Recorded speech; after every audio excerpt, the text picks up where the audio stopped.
What's good, everybody? Happy Sunday. Happy late belated St. Patrick's Day to everybody. Hope everybody had a good weekend. This is a special episode of the Rook and the Kid podcast. This is Track 12. I'm the Rook, Jared May, and sooner or later I'll be joined by two special guests, and the medical guy and Big T. First off, welcome in. Hope everybody's staying warm. If you're in Texas, it's cold as nuts out here, so. Big news in the NFL world. I'm going to get to it quickly and briefly, and then we can move straight into The Last of Us, which is the highly anticipated show on HBO Max. We can get into that in just a little bit. But Brandin Cooks was just traded earlier this morning to the Dallas Cowboys. So I think we traded away our 5th round pick and a 2024 6th round pick for Brandin Cooks. He will be joining alongside CeeDee Lamb, Michael Gallup, Jake Ferguson, Peyton Hendershot, Tony Pollard, Dak Prescott, repatched O-line. Stephon Gilmore was traded earlier this week. A lot of missing pieces have been filled in for the Dallas Cowboys, and I think Dak got his weapon. So we will see how they will do in the upcoming season. I'm actually really, really excited for this. I think this was a great move. There were some other names out there like DeAndre Hopkins and Odell Beckham Jr. and Jerry Jeudy, names like that, which we discussed in the previous episode. But one of the names we did not throw in there was Brandin Cooks, who had been a hot named topic throughout the season, this past season. And I think the reason that the trade wasn't made during that season was because the money wasn't there for us in cap space wise. So after restructuring all those contracts in the offseason and clearing almost $50 million in cap, we were able to have, I think, like $22 million or so left over, and ended up trading for Brandin Cooks. I think the Texans are going to keep around $6 million of it out of his $18 million guaranteed or whatever. So I think we're going to only pay $12 million for the first year and a little bit over that. I think it's $29 million total. So I think $17 million is going to be paid in 2024. So very good trade. Dak got his weapon. I'm excited. I don't really think there's any missing spots in the Cowboys roster besides the defensive interior, maybe repatching the interior offensive line. Maybe couldn't go wrong with adding another running back, in the middle rounds. We'll see what they do. But we will get into that a different episode when we have the kid back and our new special guests for next week, Nightmare Blunt. So without further ado, here in a bit, there he is. We're going to welcome our two guests, medical guy, which y'all have met before, obviously, and the second appearance for Big T. We're going to be covering The Last of Us HBO Max series starring Pedro Pascal, and I forget the other girl's name, but she stars as Ellie. So we'll get right into it. Welcome, you guys. Welcome in. Jacob, Travis, Big T. How's everybody doing? Good. Awesome. Doing swell. I'm liking the True Brand hat, Travis. Sorry, I forgot to put it on today. I was repping, the Houston Astros today, so that's what we got on. Yeah, so, I've been wearing this all day, so I think they're comfortable. So yeah, I got the first one I ever bought on my cap right now. Our cap space for the Cowboys is a lot like my cap space right now. None. So. Nice. Well, I appreciate you guys joining in. This should be a fun topic of discussion. I actually really loved this series. I know, Travis, you really enjoyed the video game, we'll get into it in depth, obviously, but they were masterpieces of the game. They were great, single player exclusives on PlayStation. Had great voice actors, a great plot line, a great story. All that kind of stuff. So I'm excited to hear from you and how that compares to the series. And then I knew Jacob was cultured, but I didn't think The Last of Us was something that you would dig. But then you said it on the other podcast you're in. You're like, oh yeah, I like The Last of Us. I was like, gotta have him on. Yeah, got to. So yeah, awesome. All right, well, Last of Us season 1. I think the last episode was 2 weeks ago on Sunday. They aired on Sunday, I think around 7 p.m. or whatnot. So that's starting Pedro Pascal. The first episode, we'll go down the list from episode 1 to 9. We'll start, it's somewhere in the middle. We're going to get into our Trak ranking, which is going to be, your top 3 worst zombies to face in an apocalypse. This has kind of been a popular meme on social media sites, which is really funny to see because the one that everybody like fears the most is the I Am Legend zombies. But like, and we get those, you're done. But yeah, yeah. So episode 1, when you're lost in the darkness. So this was, I think, the longest episode that they had, other than episode 3, which I wouldn't mind skipping. But episode 1, episode 1 starts out, and I'll kind of give a rundown, and then Travis, I'll let you kind of explain how the game starts out, if that's cool with you. Yeah, that's fine. That's perfect. All right, sweet. So episode 1 kind of starts out, everything's happy, oh jolly, but it's a press conference with, I don't know if y'all watched The Mummy when y'all were a kid, but remember the little like nerd guy that like is with Brendan Fraser all the time. Well, he was the doctor. He was the actor that played the doctor in the opening scene. Yeah, they start discussing. Yeah.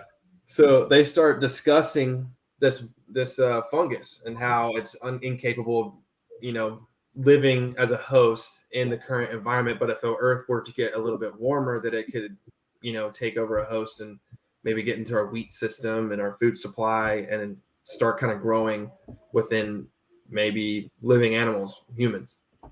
And so it was kind of like a warning.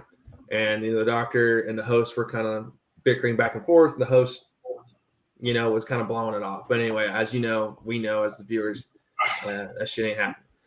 But anyway, so it's located in Austin, Texas. Pedro Pascal plays Joel. Sorry. Ellie, Travis, you might know her name, but I keep blanking on what the actress's name is. But she's from Game of Thrones. It's Bella Ramsey.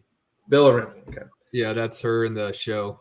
Bella Ramsey, who was also a Mormont in Game of Thrones. So shout out to her. She killed the Frost Giant.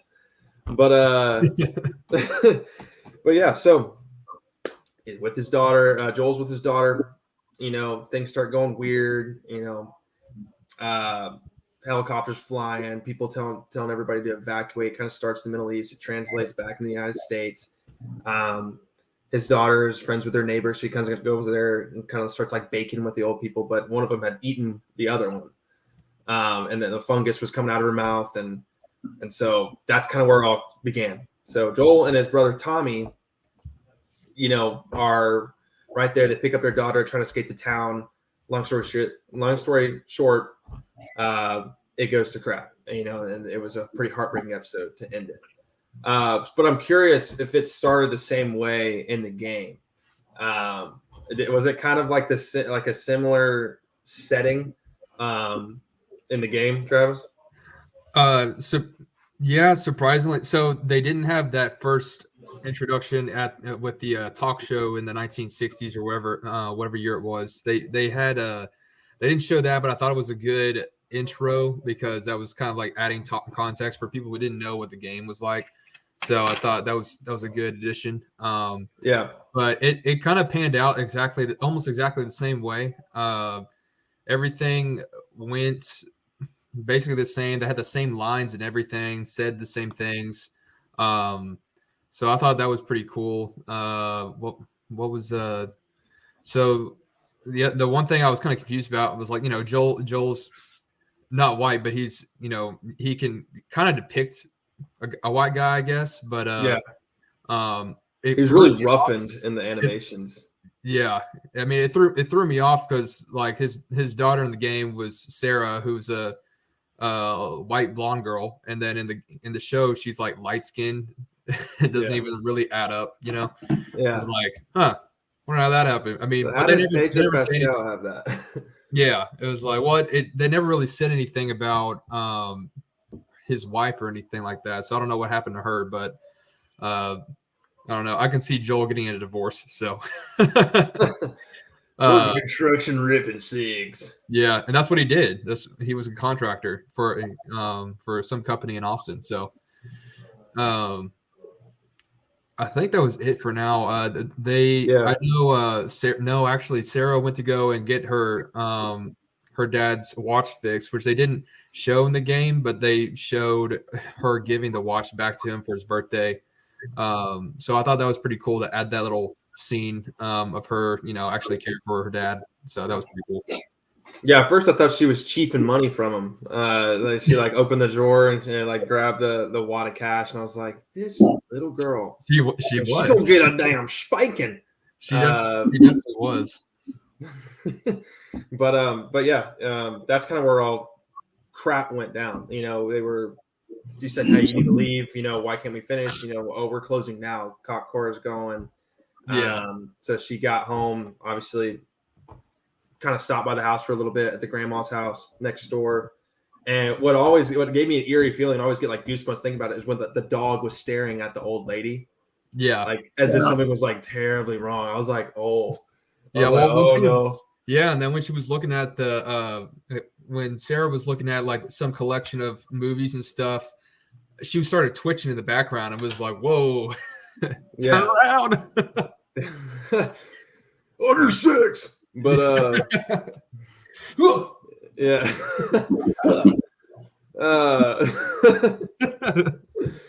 Yeah, and then Tommy, they're sleeping.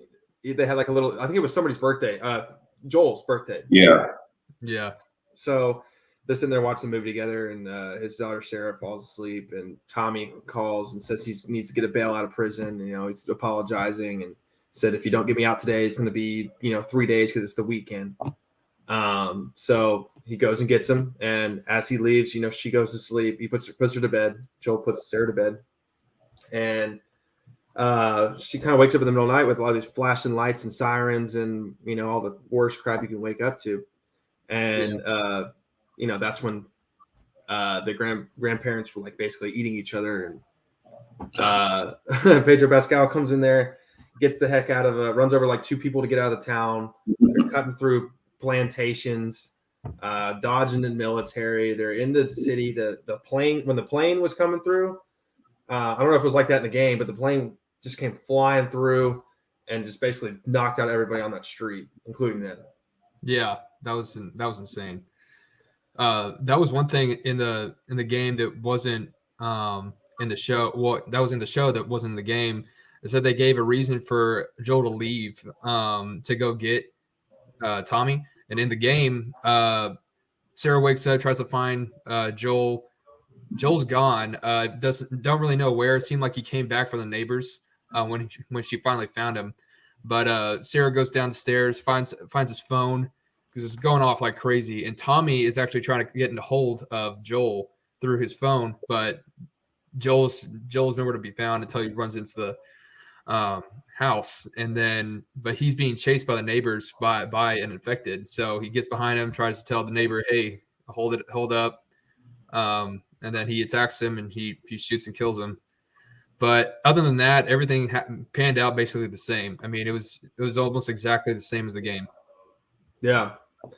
And that was a common theme too, that they took direct quotes from the game and direct moments from the game and just translated it straight to the series, which I kind of liked it. I kind of liked it, to be honest.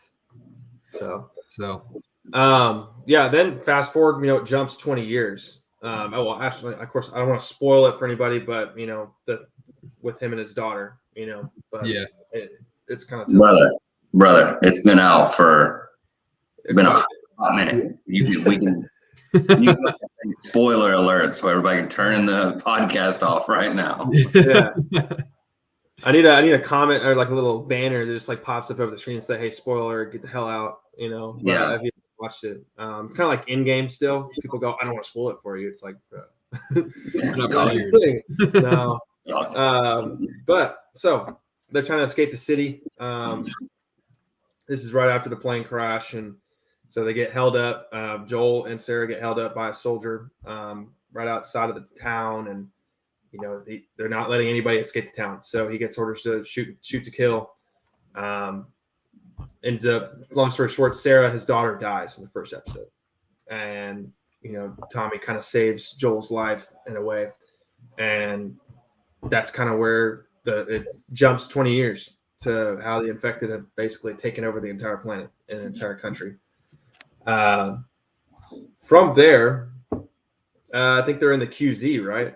Like he's like dumping bodies or whatever. It wasn't a little child like walking in Boston into the QZ, and they take him and then they put that thing around it, which I didn't know what it was. Just somebody who didn't play the game. I was watching them put that thing around his arm, and I was like, I didn't even know what it meant. I was like, that was to check if he was infected or not. Yeah, at the time I was like, I don't know what that means. It was like, and then I saw him like dumping the body like 5 minutes later, and it was Joel. And nobody had the stomach to do it but Joel. I was like, God. Yeah, well, that's people just don't care anymore. The Fedra is like not somebody who really gives a crap. They're very strict people, very strict military. That's what they are. Yeah, and so he does a dealing right with that one QZ Fedra guard. Yeah, but did that happen in the game or no? No, that didn't happen. He didn't really have a relationship with any guards. He was just, I feel like he was definitely in the sketchy business, like he was doing things behind the scenes that people didn't know about just to earn credits. But I thought that was a nice little touch to the show that wasn't in the game, just to have something kind of show what he was doing to survive. Yeah. Does he? So I might be wrong. Does he meet Ellie in the first episode? Yes. Yeah, she's introduced, right? She's like chained up in the room, right? Yeah, chained up in the room. At first, I thought they were trying to give backstory to how Ellie got there, and I thought it was odd. But I was like, that's not how she got there. But I thought that little kid that got killed, I thought that was her at first, and I was like, there's no way. And then it was some random change up. It's not Ellie. Yeah, that's not Ellie. She died in the. Well, how does she get there? Well,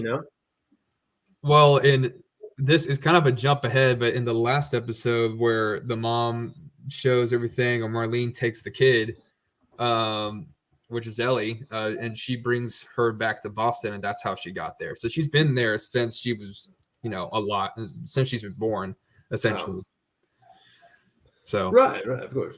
So that's how she got there. But what was your favorite part of the first episode, Jacob? Did you like it? Or was that yeah. I'm not gonna lie. The opening scene, how y'all were talking about how they explained like the whole 1960s, like what could happen if the world warmed up. Like Travis said, that I didn't play the game, but I knew a lot about it. But how they didn't include that in the game, I thought that was a cool add-on. It kind of gave like this super eerie feeling about it, like going straight in, like you already knew, like, oh hell, what's about to happen. Yeah. And so I felt like that part was pretty cool in the first episode. And then I liked that the first episode was like an hour and a half. So that was pretty fun. Yeah. You're like, great. I agree. It was pretty good. First episode drop, I was like, oh, this is gonna be a really good show. I had so many questions. I was like, I don't think this is, whenever people try and make a video game into a show, it really never works. But this one was really good. Yeah, people always get frustrated because they don't do it anywhere close to the game. Yeah, like it always it's the same song every time. But The Last of Us, it actually did a pretty good job. Yeah, it was awesome. I would think. But so episode 2 did not disappoint. I like that one too. It was like like Travis, like you wanted to talk about episode 2. You said how it didn't disappoint you. So if you want to break that one down, they start going on the move with Ellie, don't they? They get through the QZ and they kill that guard. Yes. The gated fence. Yeah. So at the end of the first episode, they run into that same Fedra guard that they were trying to get a hold, that Joel was making deals with in the show. And then we kind of see some of what Joel's made of, like, his anger, his rage, what he can do when he's in a tough situation. So we saw him just kind of unload on that dude and get away. And in the game, that's pretty much what happens. But in the game, they get kind of cornered by 2 Fedra guards, and Joel didn't know either of them. And basically they were cornered. Ellie does the same thing, and then Joel and Tess get up and kill him, so they run away. That's basically what happens. And Tess is like basically Joel's wife, Kind wife, of. basically. It's in the game. It was like they have that same relationship. It wasn't really I thought that was Cinco. I was like, damn. Yeah. No, I got 2 dogs now, and one of them's apparently learning how to bark. So, Oh, nice. Yeah. So I kind of forgot what I was saying. Yeah. Damn dog. Yeah. No, you were talking about Tess and Tess's Joel relationship. were boo things, Yeah. Boo bags. Wu-Tang. She yeah, they had that same relationship kind of in the show in the game. They were just kind of like they weren't together, but they were they're two people that they kind of cared about each other. So they were FWB, friends with benefits. Yeah, they weren't exclusive, but they were they were close with each other. So we don't have a title right now. We're just kind of going. They're just talking. Yeah. Hey, what are we? Yeah. What are we? Yeah. We're survivors, happens, Joel. Yeah, that's why we are survivors. That's why Tess died, is because she asked that question to Joel, and then it's just like, I don't know. That's why he died. And Joel made a subtle push to the infected to her, and then that's how she got bit. You stay here, I'm out. Nice knowing you. And you stay right here. Okay. All right, honey. Yeah. Yeah. All right. So that's when Tess are going through the I think they went to the mall in the city, and it was some kind of like broken down business building. Office building. Yeah. And then I saw on social media the actual scene from the game when Tess gets infected. And so she's sitting there and he's like, don't get close to me or whatever. And, Joel, by the way, looks completely badass in the game. Yeah. I mean, that dude looks like he means business. I mean, Pedro does a good job of it in the game or in the show, but just looking at him, like sharp chin line, like Wolverine type beard, you're like, oh yeah, if I run into this dude on the road out here surviving, I'm probably dead. But he's a stone cold killer. Yeah, and so he's sitting there. You got that real dark country voice, Yeah, and from Texas. Well, yeah, Texas. Yeah. Tess is sitting there like, don't get close to me, and like the same line from the show is in the game, and she's like, holy shit, like she's infected. Yeah, but it was different because I think Fedra was coming through the building instead of the infected. That brings up the first controversy, like overall difference in the show, difference from the show in the game, is that when they first get there, Fedra was dead. They were dead, and the same thing happened in the game, but they didn't really specify like how they died in the game. They were just dead already. But in the show, it made sense that one of them got infected, and then nobody won the fight. Basically, is what they said in the show, which makes sense. I don't know why they didn't do that in the game. They just showed up and they were dead. And then when they got there, Fedra had found out where they were and followed them already. So they were like, oh shit, now we gotta run away from Fedra again, even though we just got away. But how that whole situation ended up was different. So the first controversy in that first game or in the show was that there is they replaced this one thing in the game with something in the show, and it was spores. So like they didn't show spores at all throughout the whole show. What are the spores? Spores basically when you go through you're going through a building, and they're basically a fog of spores, and you could see them, but they're little bitty kind of like, I don't know really how to say like it. Bubbles almost like pollen in a way. Yeah. So and I read a little bit about on it is it makes in the difference between like the game and the show is that in the game you're infected because it's like semi-airborne. So like that's how originally everybody gets infected. But say like when they run into some of those rooms that they did in the show, like there's like it's like the inside of like a flower almost. Yeah. Okay. And so like say like when you can kind of like shake it in the air, and then a bunch of like pollen flies. Yeah, like you pollen breathe from that air in, and that's how that's a one way that they don't really explain that much in the show. That's more prominent in the game. Yeah.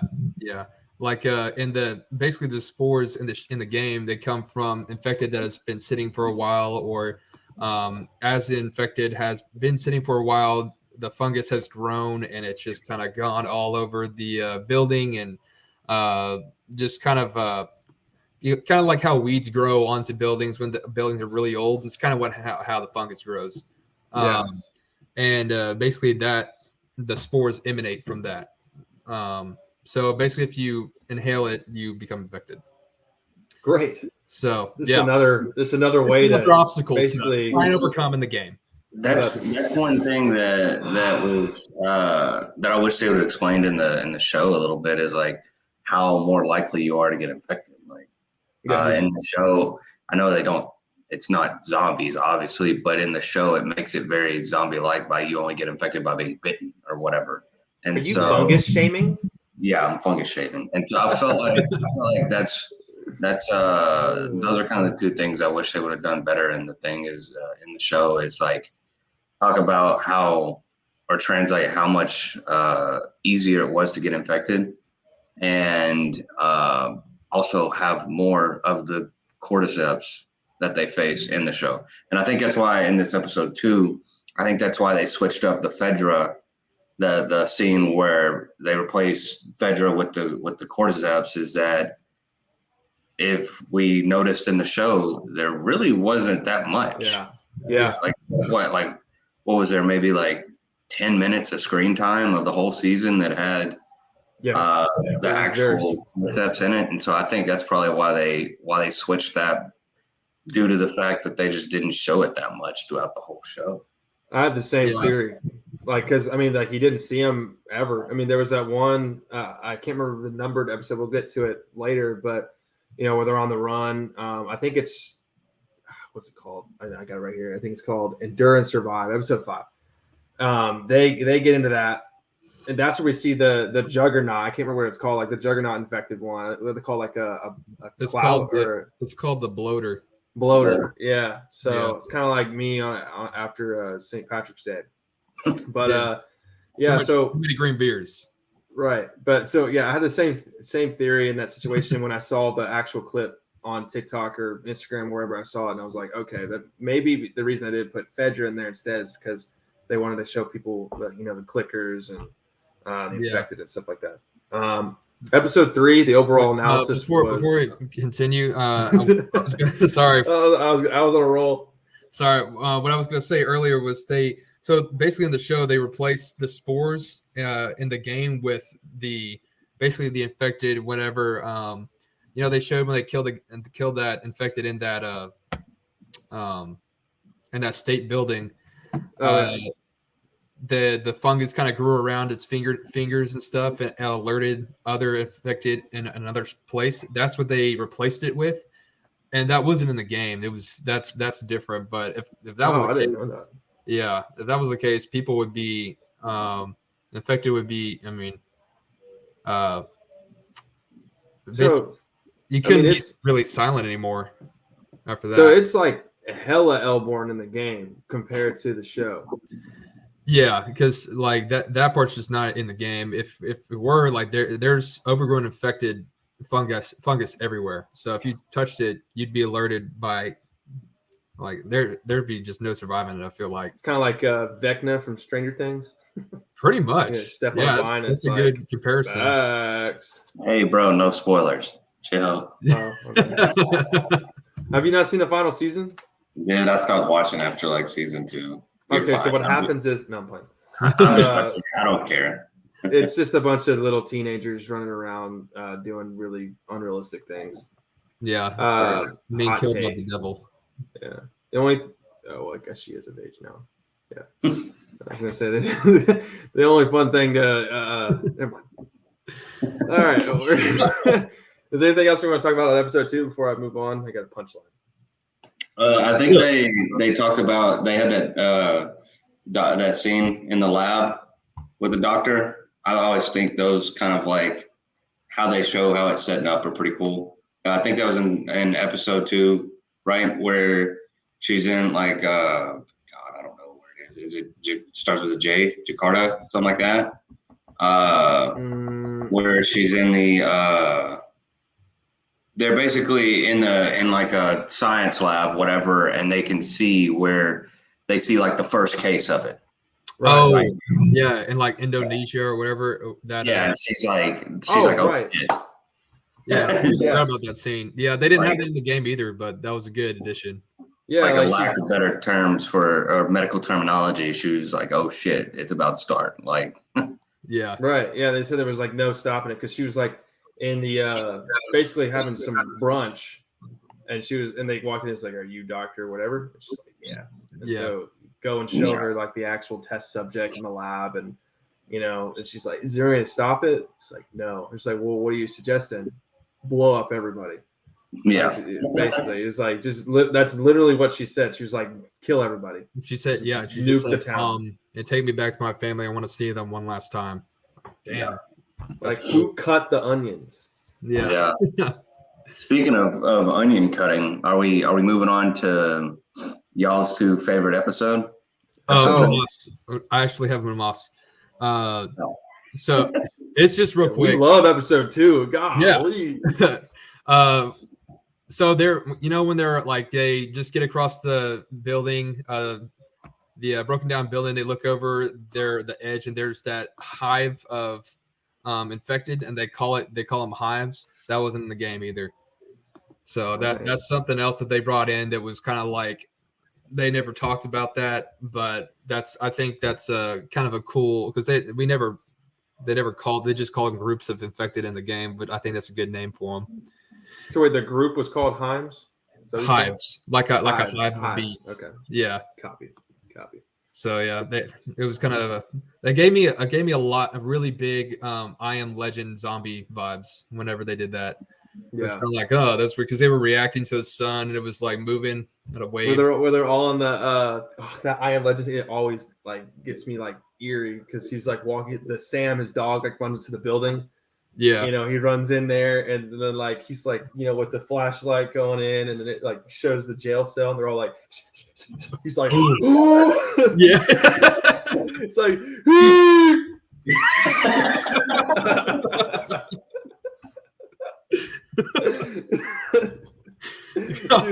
in my situation, if I was looking at that, I would have looked at it and went, oh,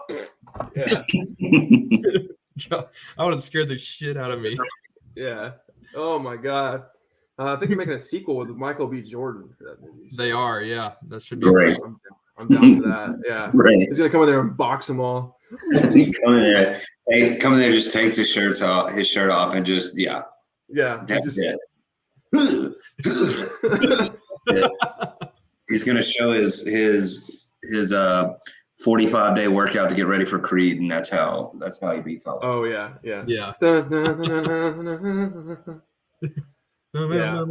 Well, somehow in all the movies he's in, I think me and Hunter talked about it, was that he's always in a situation where he's like had this rough upbringing. So somehow they're gonna find a way in the sequel with Michael B. Jordan where like they'll show his past and he's had like this horrible upbringing. It's already set like up a bad kid. Yeah. Well, it's already set up. I'm talking like bad family situation. I grew up with nothing, and then like both his parents were actually zombies, and somehow they produced a kid that's not a zombie. Like, and that's why he has immunity. And he's immune to zombies. Yeah. Actually, I Am Legend's daughter is actually trans now, so she turned into Michael B. Jordan.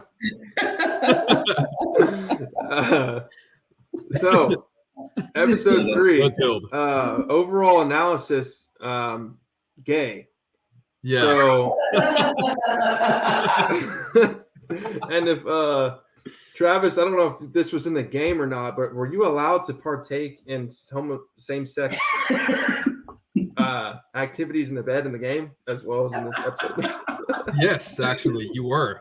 You got in bed with Bill a couple times, and you press triangle, and then you keep pressing triangle, and then you go back to X. You press triangle for 4 seconds, and then And it's like, you know, those scenes where it's like press harder, like. But to start, you would press the start button, and then you would just kind of like use the paddle on that little touchpad on the controller, and just like kind of use the stroke session. You're like moving the joystick around in a circular bro. No wonder Travis liked this game so much, man. Let me tell you. You don't want to sit right. down for this one. No, I'm just kidding. Glad you can join us. We're all canceled. This will be the last episode of that one viewer's like, son of a bitch. Yeah. All right, episode 4. Started off great, right? Yeah. Hey, we're not talking about episode 3. That was my favorite one. It was an hour and 20 minutes of pure gay sex. Episode 3 for The Last of Us was a lot like episode 3 for The Mandalorian season 3. You basically skip to the end and be like, oh, that was good. Yeah. That was, God, I'm a little upset with how Mandalorian's going. It's such short episodes. Kind of boring. Yeah. Oh, anyway. All right, episode 4. This is when they run into the Raiders, right? They get to the city, not Salt Lake City, Utah, but they get to that first city. Yeah. Well, they get the truck, right? Yeah. Well, episode 3, like what could have happened in the show is what happened in the game was they get to the city, and basically Bill has this whole city just bombarded with traps and bombs everywhere. So he's like locked it down to where nobody can basically get in, get out without having to get around traps. So they go through all this thing. They find infected, they kill them. They get chased by infected. Bill runs into him, doesn't trust him, of course. He knows Joel, but of course in the show he's very overcautious. He's the same way in the game. And then he tries to find a car to get out of the way. So in the show, they just stroll in. They're both dead. They take their crap and go with the truck. But in the game, they have to go find a truck. So they find one. Battery's dead. So the only other battery that he knows of is about a bus. It's in a bus in the school. So they go travel to the school, fight through infected, get in the school. Finally found they get to the bus, no battery's gone. So now they have to get out of the school, and that's where they face the first bloater in that school. So they face off against it, kill it, get out. Then they finally run into a house to get away from the infected, and that's where they find Frank, Bill's so-called lover. But in the game, they were just they were partners. That's all they said. They were partners, and they hated each other. And they didn't settle their differences. That's all it was in the game. Yeah, that sounds like they were lovers then. Yeah, I guess you gotta. Yeah, they loved each other. Oh my God. Yeah. Thank you, HBO Max. Thank you. Making everything worse. They love making series about that and ancestral actions in Game of Thrones. It's a great deal. So yeah, then they finally find the truck and move on with it, and that's what leads into the 4th episode. Yeah, I really enjoyed this was kind of like the first man on. Whoa. Yeah, you did enjoy that interaction between heroes and villains that we saw, where they're shooting back and forth at each other rather than surviving or fighting a clicker or whatsoever. Are the bloaters in the game as hard to kill as they were in the series, or harder or less? Or I've seen you play a little bit. I've seen some gameplay, and I know that I thought there was a lot more variety of different kinds. I don't know if that's true. There are, but you don't really see too much in the first game. Oh, not a lot of bloaters or infected in general.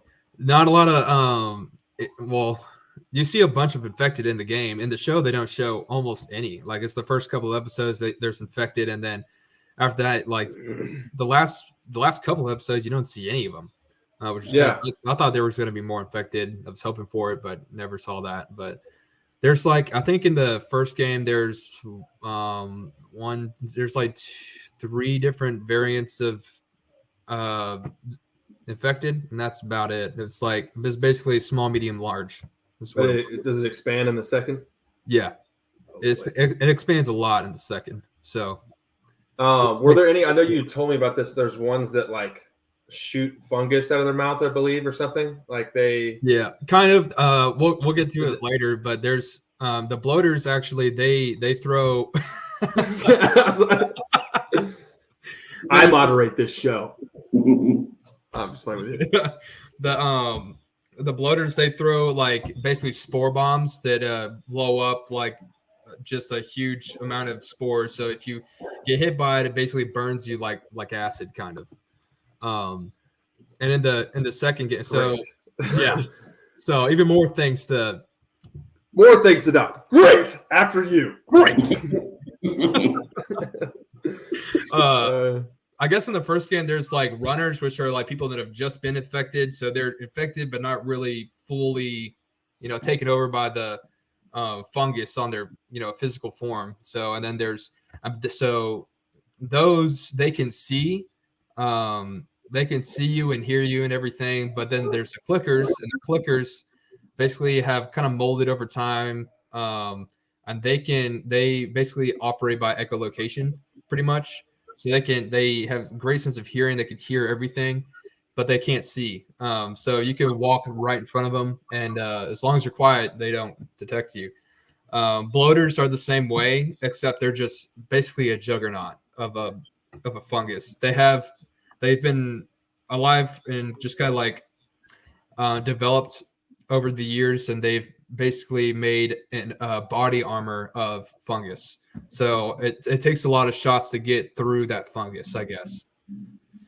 So those are only 3 that are in the first Last of Us. Right. God. Yeah. It's almost too much for one man to bear. Yep.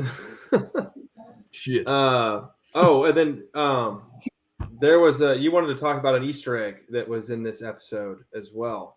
Episode 4? Yeah. Yeah. So this is kind of like where we first see this. But Kathleen's first lieutenant, first of all, Kathleen was not in the game. Kathleen, I guess it was just an addition in the show to kind of make it more realistic.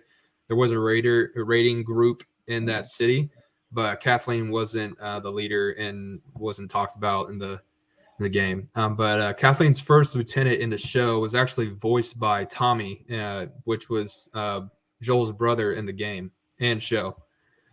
But of course, the guy who voiced him is not the actual Tommy in the game. I mean, in the show. Sorry, in the show. Oh, so the voice of Tommy in the game was in there. Was the lieutenant of Kathleen. Okay. With the beard. He had the big beard. Oh, yeah. Yeah, that guy. The one that fights the bloater later on? One that gets like ripped in half or whatever. Yeah, he had to get his head cut, basically pulled off of him by that bloater. So, yeah, Great. that's that Easter egg thing. Sweet. All right. Yeah. That's interesting. I didn't know that. I know they do that later on in the series as well. Let's get into our track ranking system presented to you by nobody. So we wanted to do our top 3 worst zombies to face in the apocalypse. We already did one about the apocalypse on one of our other episodes. If you had not seen it, we did one about what equipment to use.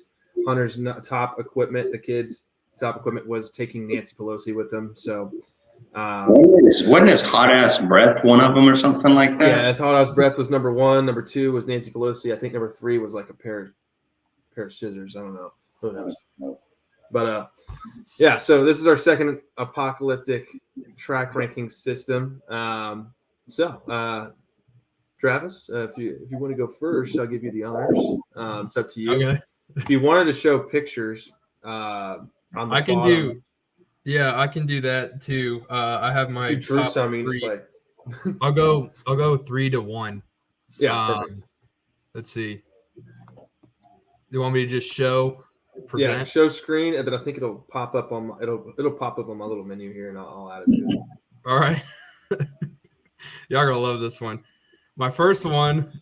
Oh, are you sharing? Hold on, are you sharing it? I'm trying to. Okay. One day it's gonna be All right. all in the same room. My first one is the Alpha Zombie from I Am Legend. That boy looked like I don't even know. Oh, He looks like Joe Biden if he went through like radiation therapy and like. it looks like we got a problem, Will. Jesus. Did you talk my about unit? my wife? Yeah. That's my wife Cheryl over there. Yeah. She's a good girl. She's a good. Bro. What did you say to my daughter? Yeah, so that's my top. That's my number 3 out of my top 3 picks. Just because I grew up, and that was one of the shows that was most memorable about one of the first probably zombie movies I watched, and he was one of the memorable ones because it was kind of different because they were intelligent in a way and they moved in certain ways, and it was just kind of they were different zombies like than we were used to seeing in like Call of Duty or anything like that. So I thought that was a funny pick. That it was funny that you mentioned I Am Legend in the beginning because I was like, oh, you have no idea. Yeah. No, it was in my head, and plus that I don't know, the movie's just good, like in general, because like especially the part where like the theory, or not the theory, but how the mannequin's head like moves a little bit when he like drives past it, or whatever, where it's like sitting in the street, and you're just like, bro, like playing with his head. Yeah, it's crazy. Pause. But all right, next up. All right, my number 2 is gonna be Brutus, which is the zombie in let me find it. Yeah, I think go next window. Zombie in here we go. Brutus. You might remember him. Call of Duty Zombies. Oh God, yeah. This dude was a pain in the ass. Which one is this? This is from Black Ops 4? This is from Mob of the Dead, whichever Call of Duty zombie that was in. I think might have been 3. No, it's Black Ops 2 with all the actors that are in it at the beginning where they're like they break out of prison or whatever. And like that one zombie, it's the warden. Yeah, that's the warden, right? Yeah, Mob of the Dead. Yeah. Yeah. God, that place used to give me the heebie-jeebies. Yeah, that was a fun one. We're actually really good at that map. Not gonna lie, we actually were pretty solid at it. yeah, that was a lot of fun. That was my other one because I was like, well, that one's a juggernaut, and I always hated fighting him because he was running after me constantly. So, well, didn't he have like a? Wasn't it like his baton hitting like the metal for the sound that when he like arrived? Like I think so. He was intimidating. So. Yeah. I was in between that one and the one that was on Moon, whichever one. The astronaut. Yeah, that one was scary too. I used to have this. Go ahead. I was gonna say I used to have this buddy of mine that knew front and back the entire Nazi zombie story, and it's like for Black Ops, and it was nuts. It's ridiculous. Dang. They actually thought about they actually wrote an entire story, and it's insane. That's cool. All right. And then so from there, go to next window, and it should bring up next window, or it should give you the option to it should show you all the pictures when you're in the window or whatever when you click share screen. Either way. Yeah. Let me try it this way. No, I feel like I'm gonna have to do it another way. Maybe I can do this. No. Yeah, let me just do it the way I did it before. Sounds good. Okay. All right. So number 3 you had the I Am Legend. This is the last one. I have the Rat King. That's my last one. In the world. This is the Rat King. This What is that from Last of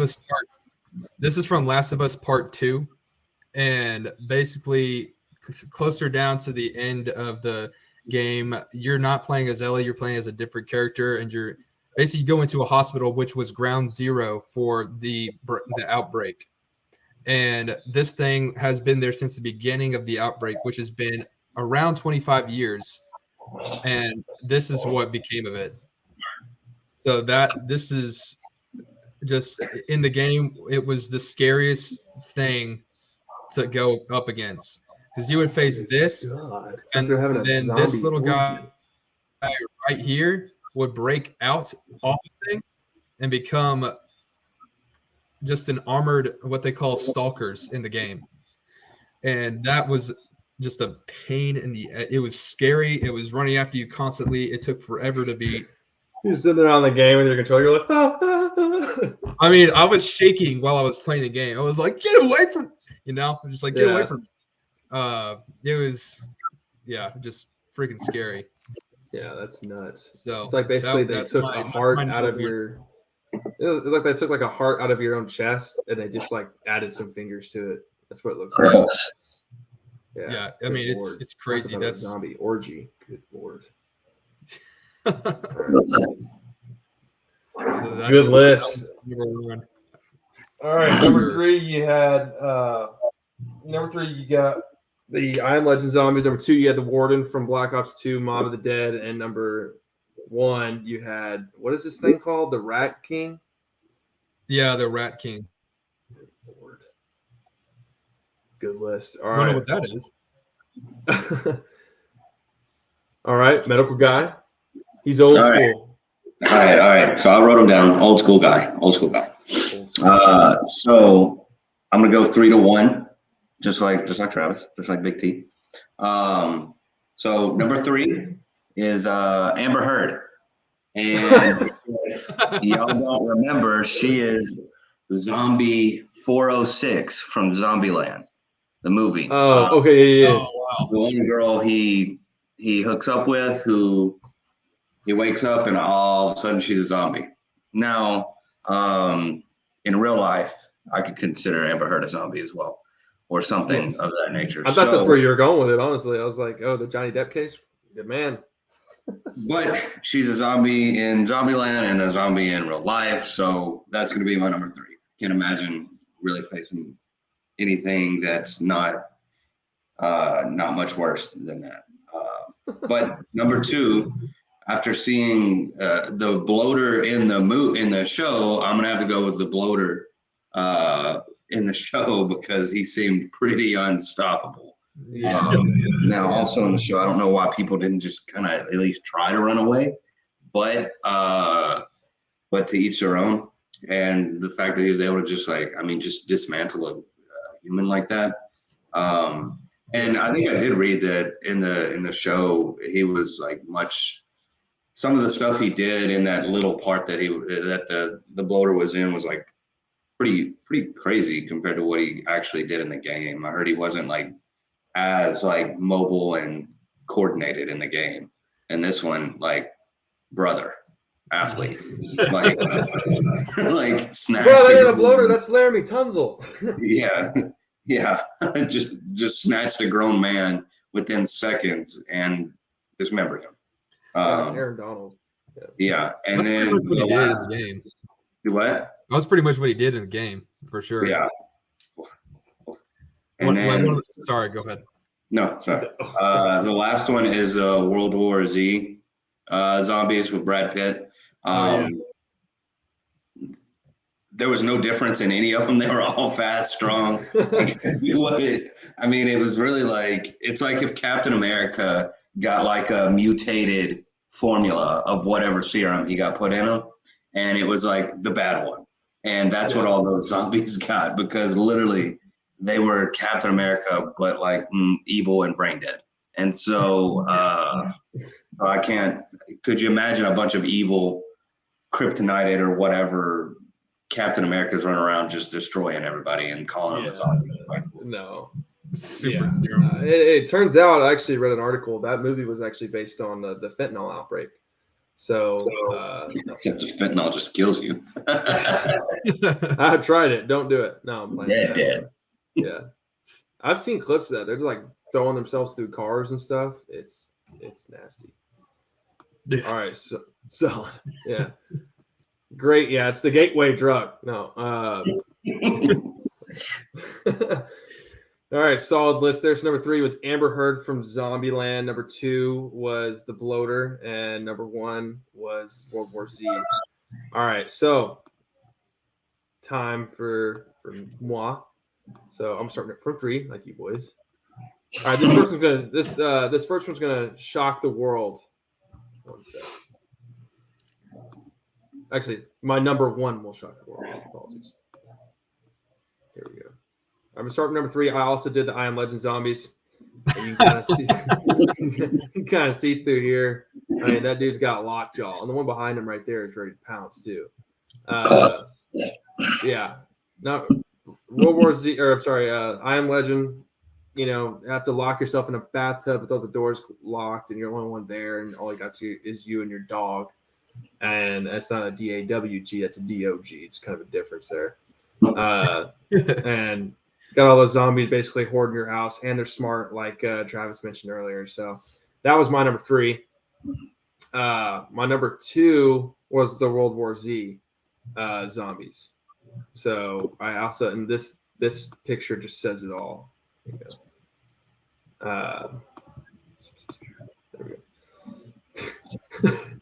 Like, come on, like the opening scene or whatever, or the scene where they're in Jerusalem or Israel, with Brad Pitt in the show, and they're just climbing up the wall.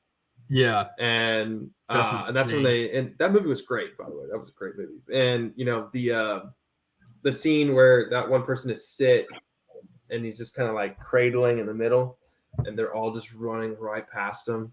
That's right. He was like, "Wait a minute, hold up, wait a minute, something ain't right." Yeah. Something ain't right. Yeah, so number 2, World War Z zombies, and this is my number 1. So my number 1 is this one is OG. I don't believe there's a one on this planet that can top this one. We got Zombieville USA, the app that was on the phone. I don't know if you've ever played that, but you've got the spitters, you've got the sprinters, you've got the bloaters, you've got the normal zombies. And so these things used to freak the crap out of me when I was a kid, and when I was damn good at the game. And you could play with others too. Me and Travis and Ryan and David used to play in the truck all together on the game. Pause. And but you could customize different characters in the game. You could, like this one, this is the doctor, and this was like the countryman. Down here, they also had the police officer. They had clowns. They had like, I don't even know. There were a bunch of different characters. It was just funny. You like watch, like the SWAT guy was our favorite. He had SWAT that guy mug with like the cigar in his mouth. I think the best guns, you could upgrade them. I think there was a Gatling gun, there was a Barrett 50, and then the AR-15 or the M16 A4 or whatever it was. Yeah. So yeah, Zombieville USA is my number 1. Yeah, number 3, I Am Legend. Number 2, World War Z. Number 1, Zombieville. I wanted to put the Nazi zombies in there just because Nazi zombies is freaking creepy. But I've gassed them hoes up every night when I play on Xbox, so they don't make the list. They'll get the business. Round 40, easy. 40 rounds on Xbox equivalents to 40 years in real life. So that's true. It takes forever. All right, yeah. So back to The Last of Us, episode 5. Okay. Here. Yeah. All right. All right. So, Travis, you want to start us off on episode 5?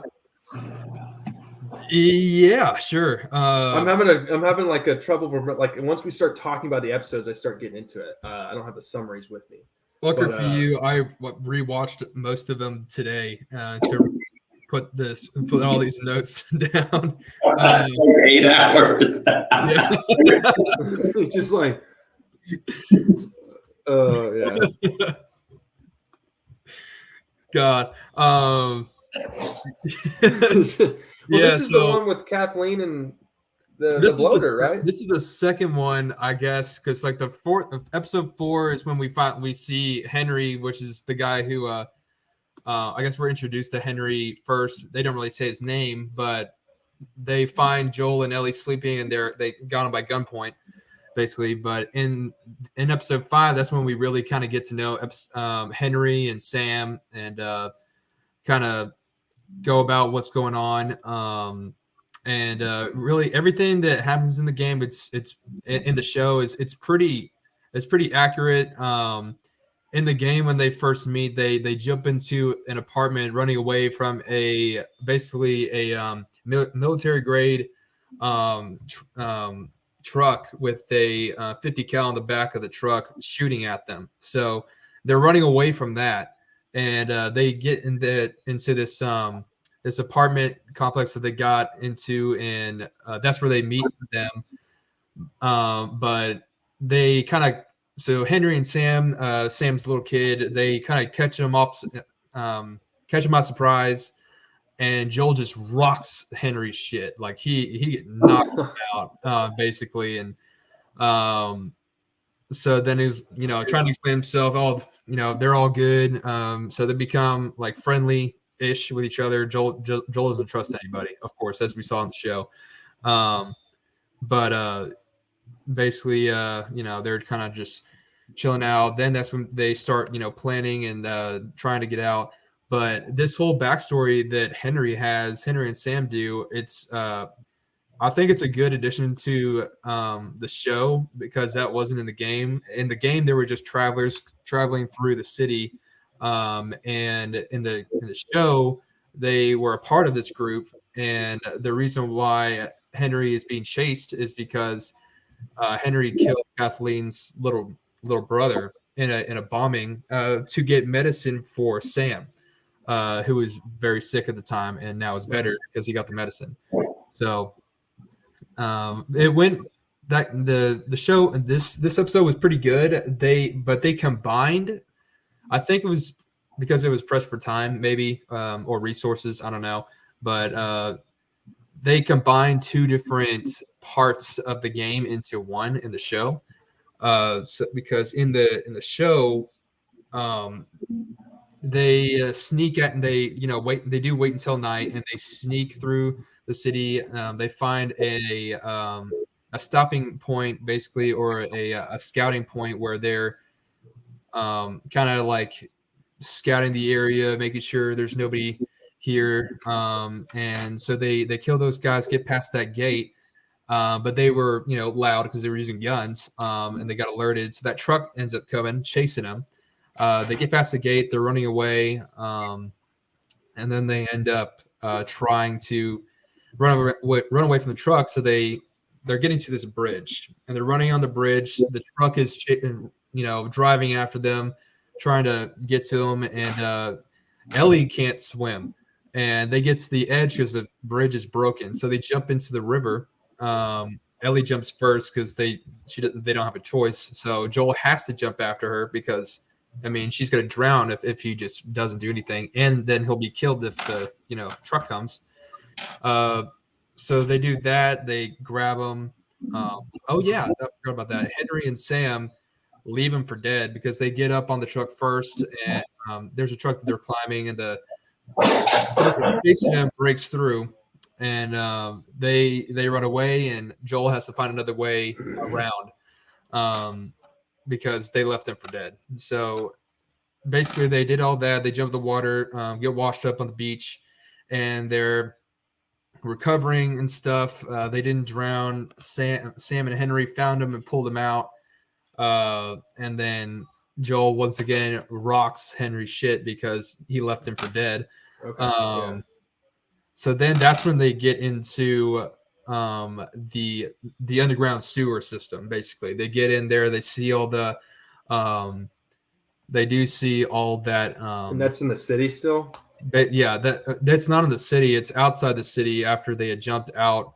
Is it the bridge you're talking about in the episode where they're in that building and he's like shooting the rifle or whatever from the ceiling, but he like looks to the right and there's the bridge? Yeah, Is that the bridge you're talking about? And that's I remember. yeah. I remember I started getting Instagram ads for The Last of Us, and in the preview, it shuffles through a bunch of scenes, but it has one where Joel is holding on to Ellie in a river, and they like hit a rock or whatever, and it sounds like what you're describing. Oh, in the game? But it sounded, it was like a game. It's like play The Last of Us on PlayStation, but like it was shuffling through all these scenes from the game, and one of them was, he's holding on to Ellie in like a rapid river, and he like braces and like hits this rock, and I was like, good Lord. Yeah, it just seemed like twice as much intense. Yeah, that was it. They were in the river, and Joel was protecting her and stuff. And that's when he gets pulled out by Henry and Sam and rocks Henry. Yeah. So that's when that happens, and then they find themselves in the sewer where they were in the show, where they see people were living under the city because they thought it was smart. They were away from all the infected and stuff, and that was pretty accurate, that part.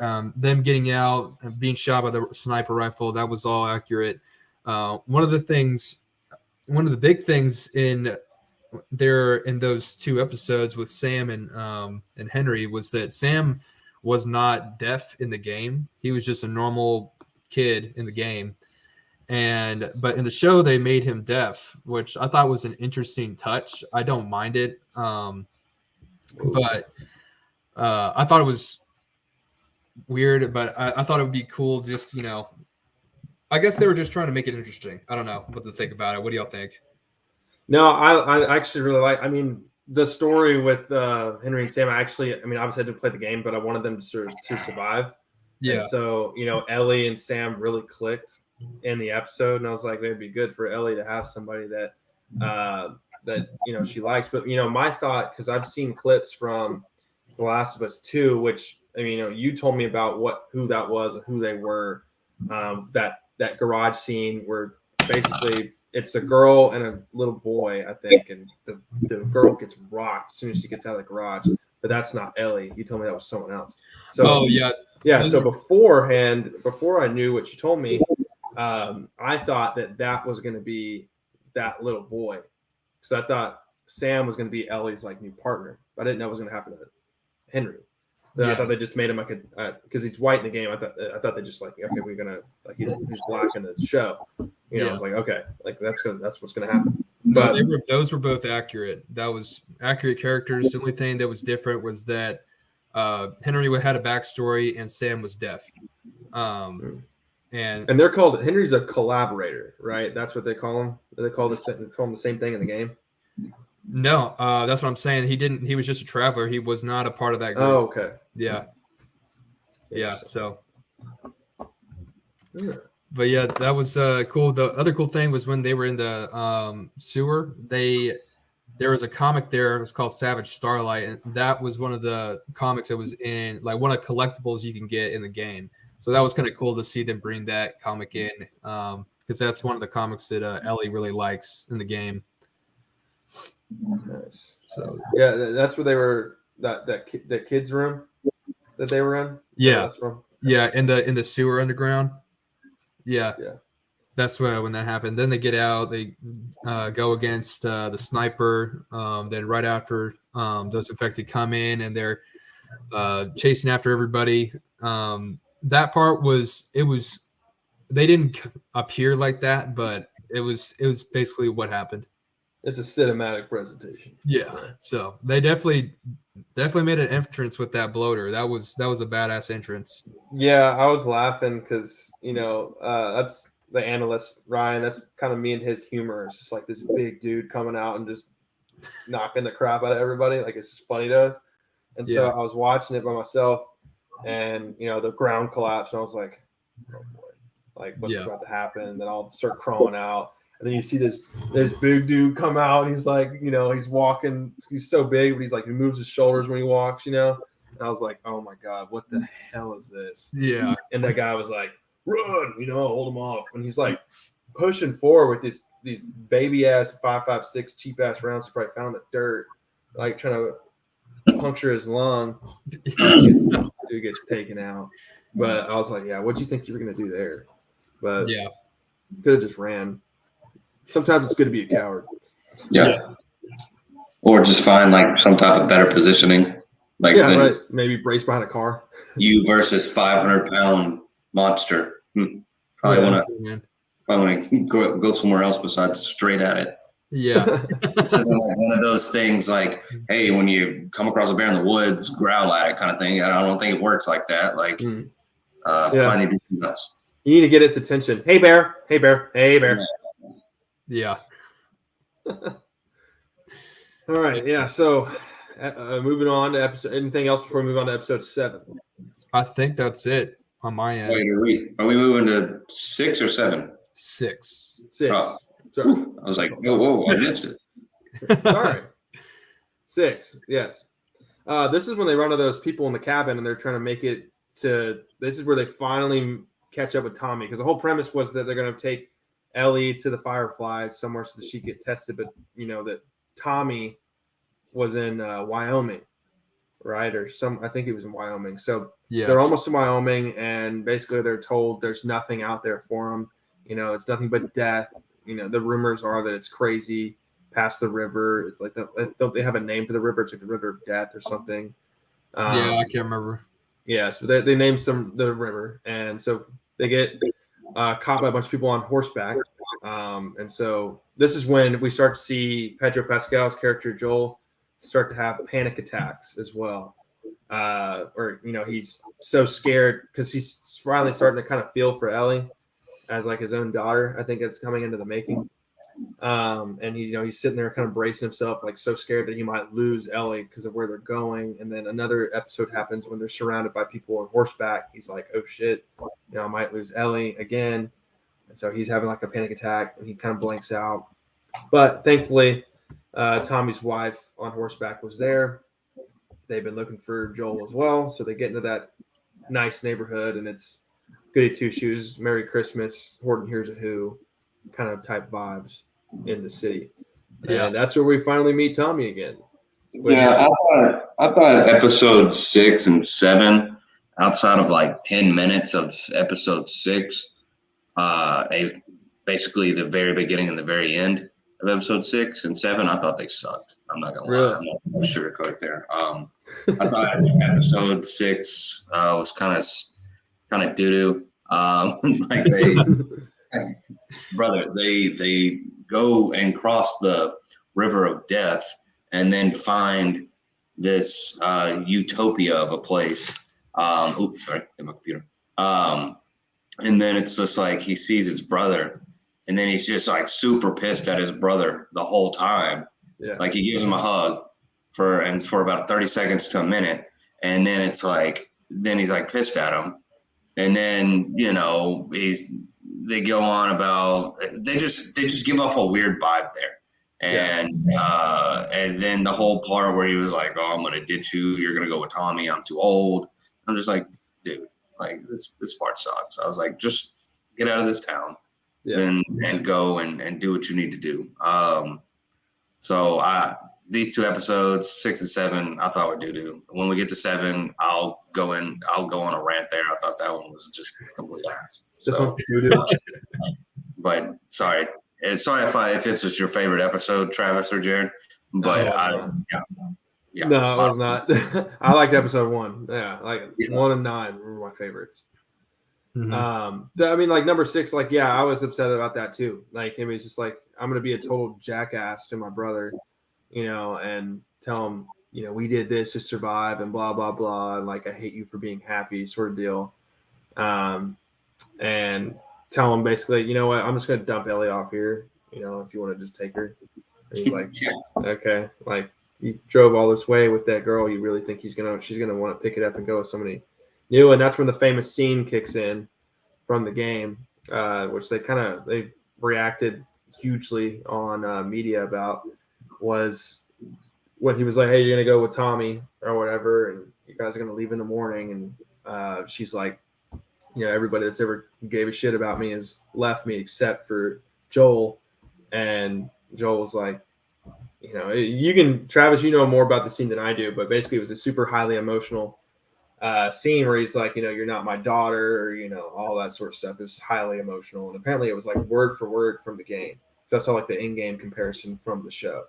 Yeah, it was word for word, but that in the show it happens differently in the game. To get to that point where Joel and Ellie were talking, basically what happens is Ellie finds out first that Joel's about to leave him and Tommy's going to take him because Tommy's younger and stuff like that. But basically, Ellie steals a horse and runs away from Joel, and basically Joel tries to run after her, runs into a couple of bandits, so he has to kill them to get to her, and then finally runs into her, and that's when they have that talk. So they have that talk. A couple other bandits come at him, they kill him, and then they go on about it, and then basically they get to this point where they're about to go back into the facility, and they have the horses and stuff, and basically they just say, you know what, get off the horse, Ellie, come with me. We're gonna, Tommy, where are we going? Where do I need to go? What's the best way? And then they just move on. But yeah, the at the beginning of the episode when they run into those people, that doesn't happen in the game, but I thought it was a good touch. Good touch to the game, to the show. But yeah, I agree. Yeah, and I thought that the scene, like the episode, I didn't dislike terribly, but it was definitely like, this is kind of where it slowed down tremendously, where you're just like, okay, yeah, this is where the gray area happened, where we didn't see any infected. Yeah, exactly. Until I don't even think we saw him again. Yeah. No, I don't think we see one, I think, in episode 7. Yeah. Yes. And I don't. Well, yeah. Let's get into episode 7 then. Well, sorry. The other two. I had two other things. Yeah, go ahead. One was Tommy's wife is not black in the game. She's not. She's not. But as far as accuracy, get with it. We're inclusive. God. Great. Great. I do. After you. So yeah, that was one thing, and then the other thing that was actually cool in the show, if you had played any of the Last of Us games, one in the second one in particular, Last of Us 2, you have a companion, a horse named Shimmer, and in the show they come in and Ellie is introduced to a horse, and she asks what's her name, and they say, oh, it's Shimmer. So that's the horse that Ellie rides in rides in the second game. So yeah, that's the horse. I thought that was cool. So respect. Yeah, I was. It caught me off guard. You were like, by the way, yeah, Tommy's wife. I was like, oh. Who was that wife? It's like, whoa. Yeah. She was red pill. Whoa. Yeah. All right, so episode 7 and the Left Behind DLC. So, Travis, you were saying it talks more into depth as to how Ellie basically found the equipment to heal Joel, and this is where we find that weird pastor, right? No, not yet. No, that's yet. like 8. Yeah, it's 8. Yeah, episode 7 is basically. It is 8. Okay. Yeah. Episode 7, basically, at the end of episode 6, they go to that hospital. But the Fireflies abandoned the town and everything. Yeah, abandoned the town. They find out they're not there. Then those thugs that are a part of David's group are there looking for supplies, and that's when Joel gets stabbed. That actually doesn't happen the way it pans out in the show. I mean, in the show that's in the game. In the game, they're fighting the same people, and Joel gets hit, knocks down from a second story, and falls onto a rebar, and a rebar goes right through his stomach. That's what happens in the game. Straight through the middle of his stomach or the side? Through the side of his abdomen. God. Yeah. So it goes straight through, and I mean it's rebar. So I mean, imagine that. Just it's just insane.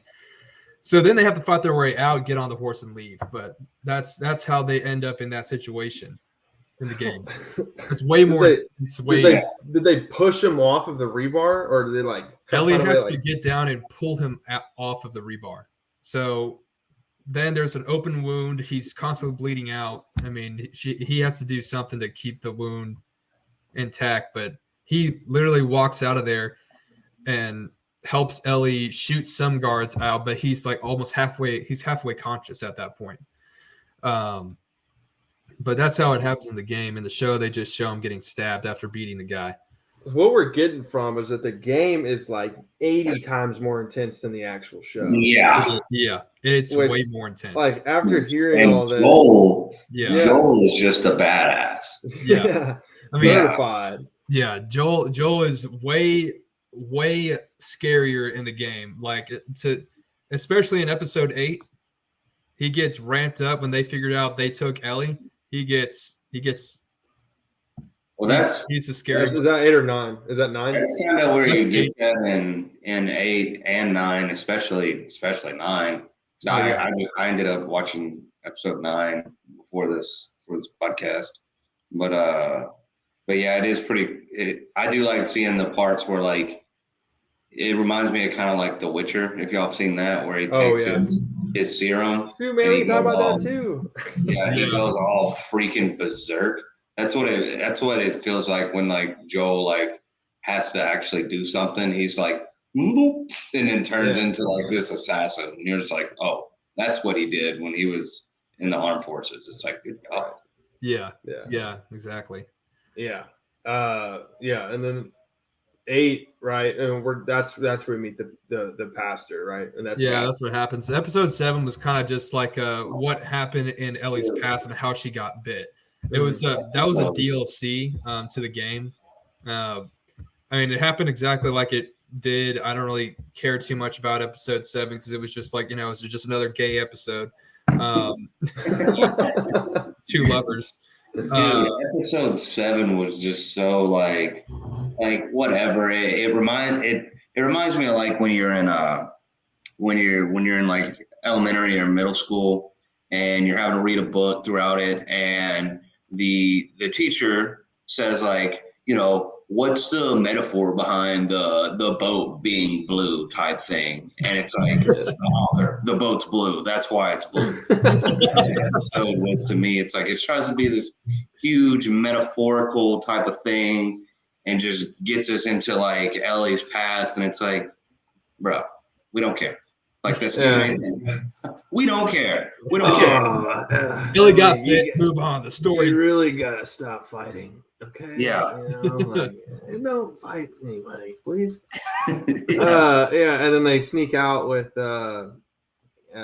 little Annie, and they go to the mall, and and it's her name. No wonder I forgot. Just kidding. Yeah, no wonder I forgot what this episode was. I totally forgot that they went to the mall and they were doing that stuff. I'm gonna show you some carousel. Well, like, and Heather and I watched it. Like, and I guess we're old now. We've been watching Law and Order SVU like from start to finish, and we were like, hey, let's flip on The Last of Us so we can watch it.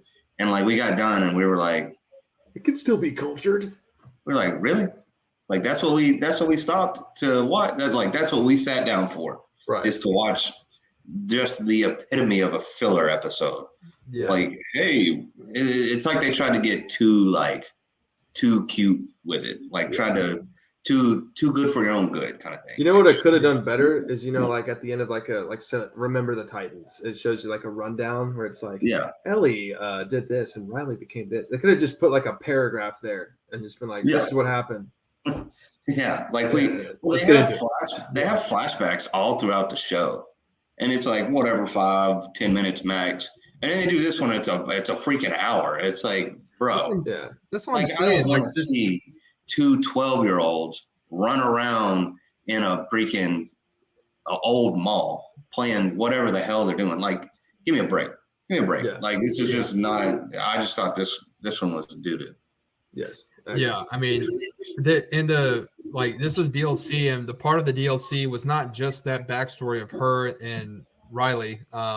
It was right after Joel got stabbed, and there she finds another mall, and she's going through the mall and finding, trying to find medicine. So she's going all throughout this place, finds infected, fights them, and then she finds this helicopter that's kind of hanging off the ceiling, but she sees that and she's like, okay, how do I get up there? And so she eventually gets up there and finds the medicine that she needs to hold over Joel just a little bit longer so he can heal him. She can heal him. So that's really what happens. They didn't show it at all in that episode, which I was kind of pissed about. Like, they didn't have to go through another episode like that. It was just, nobody really cares about, like Jacob said, two 15-year-olds getting on. You know what I mean? Yeah. Nobody cared about two childhood women smooching on the counter. Like, okay. But really, I was just like I couldn't think of a more perfect way to describe a filler episode. It's like, hey, we're approving y'all for 9 episodes, and they got down there like, hey, damn it, guys, like we need one more. We're only gonna have 8. We're not gonna be able to do this, blah blah. And it's like, hey, let's do this. It's like, okay.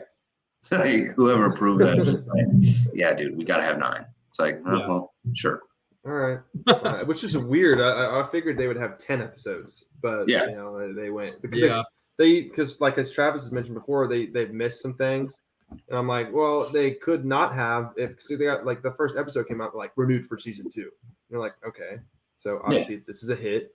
So why not make it 10 episodes and add more content? But see, I was thinking that's just a content maker's brain how it works. But yeah, like I was thinking like they could have added, instead of having to, they should just get rid of filler episodes. That just like, why do you need filler episodes? Yeah, tell that to Jon Favreau. I mean, we've had 3 so far in The Mandalorian. Hey, brother, chill. I love Jon Favreau, but the reason I'm so upset right now is because I think he got pissed at Kathleen Kennedy. So he's like, this is like his last one where he's got like the full control of the series. And we've been through 3 episodes. I'm just like, bro, we get it rolling. Like, yeah, like he just put in the last episode of that was another filler episode. We didn't see the Mandalorian at all. Like, who cares about that damn doctor? Nobody cares. I'm sure he'll have a role to play, and that was my mindset going in because I know Jon Favreau is a genius, and he does Dave Filoni. They do a great job. But I was sitting there and I was just like, okay, this has got to mean something. Like, they wouldn't. I would love to talk about it, but we're talking about The Last of Us. We have another. We have a Mandalorian one. I'm gonna go all in on it, but yeah, that's the one where I've played the games, watched the movies, watched the series, and I played with the action figures. So like I know that we got the expert is on the far right here. So yeah, I will say in the Last of Us that episode 7, the one cool thing that was in that was that they had in the first game, they come across this poster. There was a movie poster. It was called like Dawn of the Wolf or something. It was some like fake movie they added for the game, and that poster ended up in the show too. So that was one cool thing I saw. That was just something I picked up. Little Easter egg. A little Easter egg, if you will. Easter egg there. Let me see. Anyway.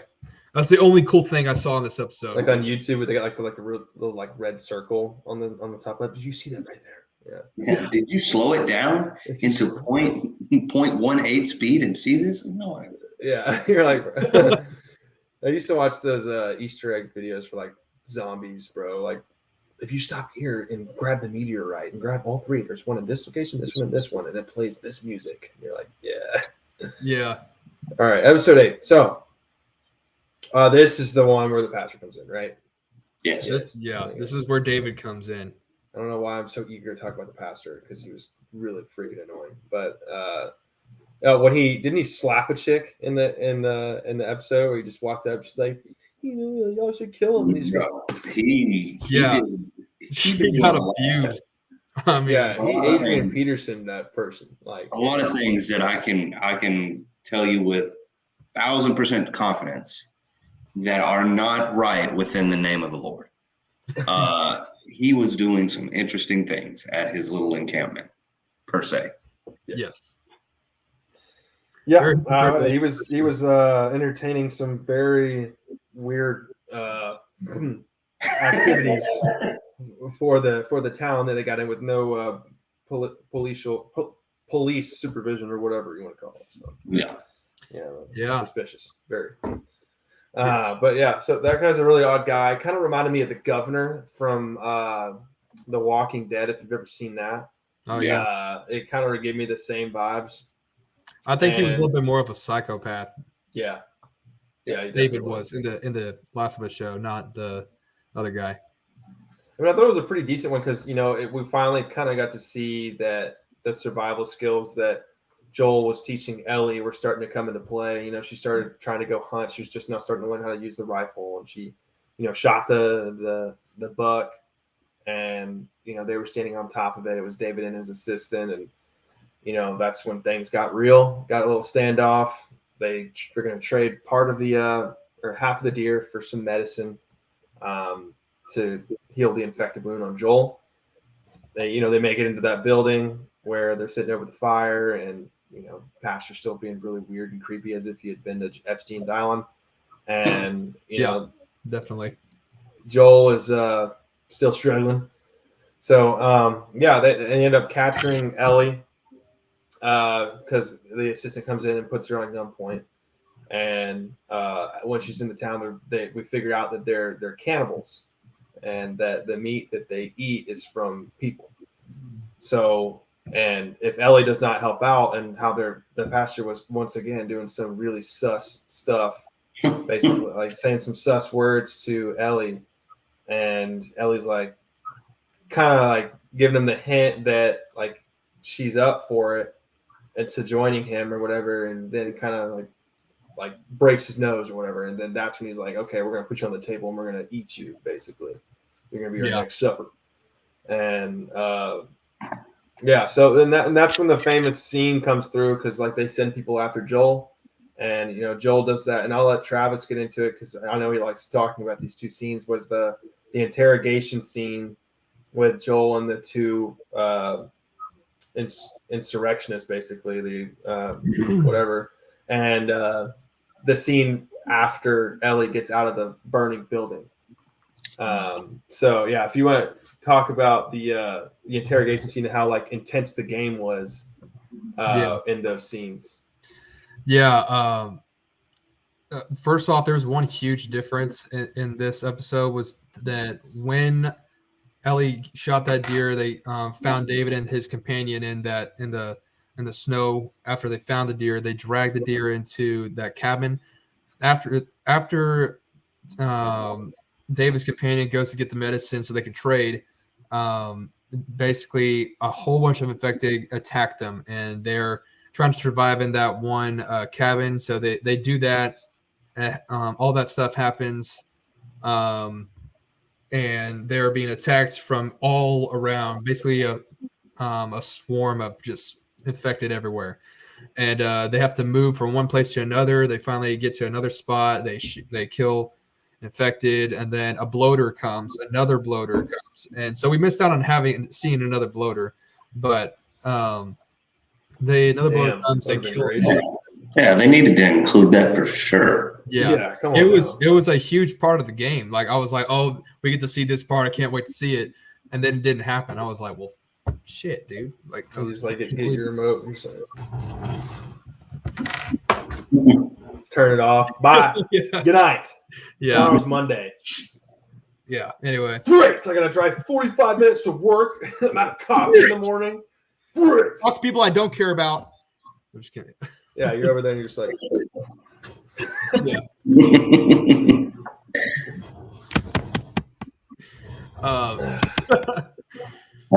So yeah, that was a huge difference that happened in the game. The other thing was a little Easter egg for you, if you will. That David's companion was the actual voice actor of Joel in the game, Troy Baker. Oh. So I was like, I saw him. I was like, hey, there he is. There's the man himself. Who else does he voice? He does other people just besides Joel in the games, right? He's done the Joker and Batman Arkham Asylum. He did, and he also did in the Uncharted series, Uncharted 4. He did Nathan Drake's brother, Sam Drake. So That was another those are big good thing that he games. did. What's up? So I've heard those are good games. I've never played them though. Yeah, they're super good. Great Yeah. games. Yeah. Uncharted Wait, is another game that is made by Naughty Dog, which Last of Us is made by Naughty Dog. And Naughty Dog has done a great job. Another one of the good. I think they're on Rockstar's level of game producers. So they're really good. Well, for one thing, they actually make a lot of games within 10 years, whereas Rockstar is like, Rockstar here's decides to GTA. let's do a game Yeah. in 10 years, every 10 Yeah. years. And And it's we'll like, we're just just going to put little updates in there where, basically you can do whatever, but it's like this huge deal. So you're going to play it. And people are still playing GTA 5 right now. And then Red Dead 2, they made Red Dead 1 like a long time ago, and it's still a pretty good game. And then you got Red Dead 2 now, which is incredible, but they're not adding anything to it. So you're just basically sitting there, but it's a great game. But it's going to be such good like mechanics, visuals, like all that gameplay that you don't have to remake a game like that for 8 years. Yeah, But it's so realistic looking. But Naughty Dog has made 4 or 5 Uncharted. They've made 2 Last of Us, and they're all great. So Yep, and then they just announced that they're coming out with a third Last of Us type of game. They don't even know if it's going to be part 3 or a multiplayer version of Last of Us. no, it better be a part 3. Yeah, whichever one it is, I don't care. Last of Us 2 stories, completely different thing. We can talk about that a different time, but anyway, in episode 8, the 2 big scenes, basically what happens is they capture Ellie. David takes them, and Joel wakes up and has to figure out what's going on. Where's Ellie? So he gets up, kills basically everybody, takes 2 people to interrogate to see where they went. So in the show, he's asking them, interrogating him, stabs the guy in the leg, tell me where the city is, where's the town, where is she alive? Tells him, hey, point on the map, tell me where it is, and it better be the same one as your buddy points to. So gets that, verified with him, he'll tell you that's exactly where she is. Then he kills her. Yeah, and he claps me. Yeah. Freaking stabs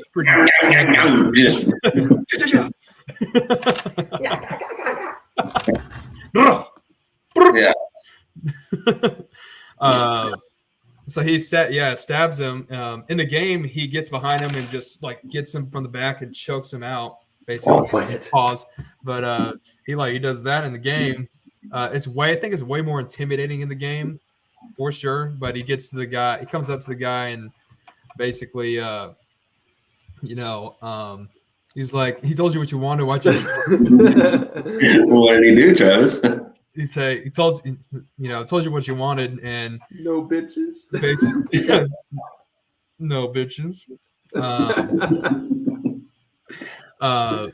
So, same thing in the show, but we got to be honest. Like Pedro Pascal, he just didn't really do it for me in those scenes. I don't know why. I think he just wasn't really intimidating as Joel was in the game. I mean, in the show, he wasn't like as forceful, I would say, in that scene. In the game, Joel was like forceful and like confident in what he was doing. Like he knew what he was doing, and he was getting answers, and he wanted them now, basically. And in the show, he was like, "Give me the answers, please." Like, or not really please, but like he was just, "Give me the answers. Where are they?" He said, "Tell me where this is, or I will." He said, "I will pluck your kneecap out." Yeah. And but in the game, he's like, he stabs him in the knee, and he's just like, "Where are they? Or I'll pop your goddamn knee off." Straight to the point. Yeah. Tell me where he is, or I'm gonna pop it. Well, I feel like in the show, they portray him to be like so old. Like where in the game, like you've talked about, he seems more like John Wayne figure in the game, where in the movie he kind of seems like John Wayne when he's a grandpa. Like, and so that's one thing I noticed is like, like the panic attacks, whatever you want to say, but it's like he started talking about I'm old and I'm deaf and whatever. It's like, bro, like, come on. Yeah. You're old. Like, figure it out. Like, Yeah. So he didn't have any of those disabilities in the game, that's for sure. Well, I mean, wasn't he like 50 or something? Yeah, I mean, it said 20 years later. He was like, I think 30, 32 or something in the beginning of the show before his daughter died, and then after that it was 20 years later. So he's in his 50s right now. So, and he's running around doing all this shit, like he's eventually his luck's gonna run out with his physicality, for sure. But yeah, that's what happened. That part was probably my favorite scene in the game and in the show, where he interrogates those two. Finally that guy says, he told you what you wanted, and he was like, that's okay, I believe him, and he just kills him. Yeah. So badass. And then the second one was when he's got the David, the preacher in the firing building. He's basically got that like machete, and he's trying to like kill Ellie, and Ellie ends up getting out of it and killing him. And she escapes the building, and she's like freaking out as like Joel grabs her, and he's like, it's me, I got you, baby girl, whatever. And I saw that like in the game, it's the same thing basically. Yeah. Where she escapes, and like that's kind of where they finally are like, where like that anxiety where he thought he was going to lose Ellie finally like catches up to him, and there's a situation where he's like thought he lost Ellie, like another daughter to him. So yeah, little thug tier there for Yahami. But, in the game in the show it shows him like they finally embrace each other, I guess, after what happened, and that's what happens. But in the game Joel gets into the building that's on fire, and she's still going to town on the guy with that machete, and she's still cutting him up. And so Joel stops her, and like he actually sees what she went through, and understands more of like, oh, I need to be there for her, and so stops her, and that's when all that stuff happens. But I thought the other way made sense too. It was fine. It wasn't like a huge difference, so I thought it was fine that way. Yeah, I thought that scene was pretty cool. But I thought this episode kind of showed you, this one, and then episode 9, of course, kind of showed you like really like how crazy Joel was. Like, yeah, it did. The other ones, like, he's defending and doing whatever. Like in these other ones, in this episode and the next one, like he really goes beyond with protecting, and then not just protecting, but like killing people. Yeah. Definitely. He goes berserk mode. Yeah, I mean, like they're traveling through. They're basically, I think it opens up where Ellie's really quiet, like kind of not really feeling herself, and very distant. And Joel is trying to like make her have a good day, basically. He's like in the mood for puns or whatever, blah blah blah, and that's when they get flashbanged to hell by those people, or concussed to hell by those people, which are the Fireflies. And so that's when we meet back up with whatever her name is, that sent them in the first place. Oh, Marlene. Which is the leader of the Fireflies. Yeah, and so she's a nasty broad, I'll tell you that. And so he wakes up on the bed, and he's like, where's Ellie? And they're putting her on their table right now. We got the doctor going to do a procedure on her so that we can cure the earth, and we think that since her immune cure is basically moving up to her brain, I think Travis, you explained it to me better, but they were saying that it was neurological, right? Like that the cordyceps was moving up to the brain or something, and that they thought that by extracting her brain, basically that they could use those fluids to save people. And so, but it would kill Ellie. I think I'm correct on that. Yeah, that's pretty much straight up what happens. Usually, in any other person, and when you get bit anywhere, like let's say the arm, that you see the bite, and then it would start to grow out, and that infection would go through your body all the way up into your brain, and once it hits your brain, that's when you finally like turn into infected. Yeah, so that's what happens. They get knocked out in the show. There's some differences I can talk about in a second, but they get knocked out in the show, and then that's what happens. They wake up, and then they're in the hospital, and Ellie's being prepped without consent. Might I add, did not consent to being. In the game they just like throw her on the desk. Or in the whatever, game they throw on the operating. Yeah, they throw on their operating table. In the show they do the same. Fuck. Yeah, they just throw on the operating table without any. Are you wanting to do this? And so,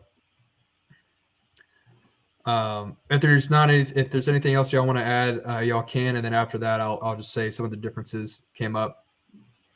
Yeah, in this last episode, I really liked it. I thought it was definitely a step up from 6 and 7.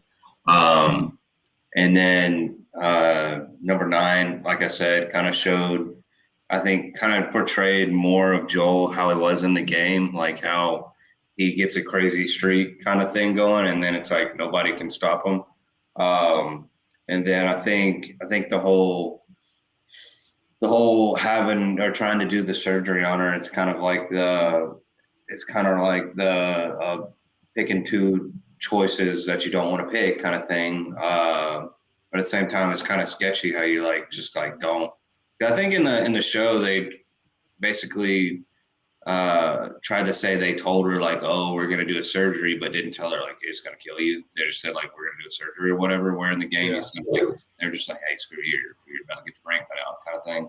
So I mean, it's kind of weird to like take either side of either choice, because it's like, yeah, you want to save the earth, possibly, but at the same time, like, you can't just be cutting somebody's brain out. That's like knowing, like, that's kind of messed up. Yeah, No, that's funny because I watched I saw a video the other day, and it said exactly what I was thinking, because basically they did tell her that in the game. They said, you're this is something that this is what you were made to do, was stop the make a cure, and that's what they tell her. But she's 15 at the time. She didn't really know anything. 14, 15.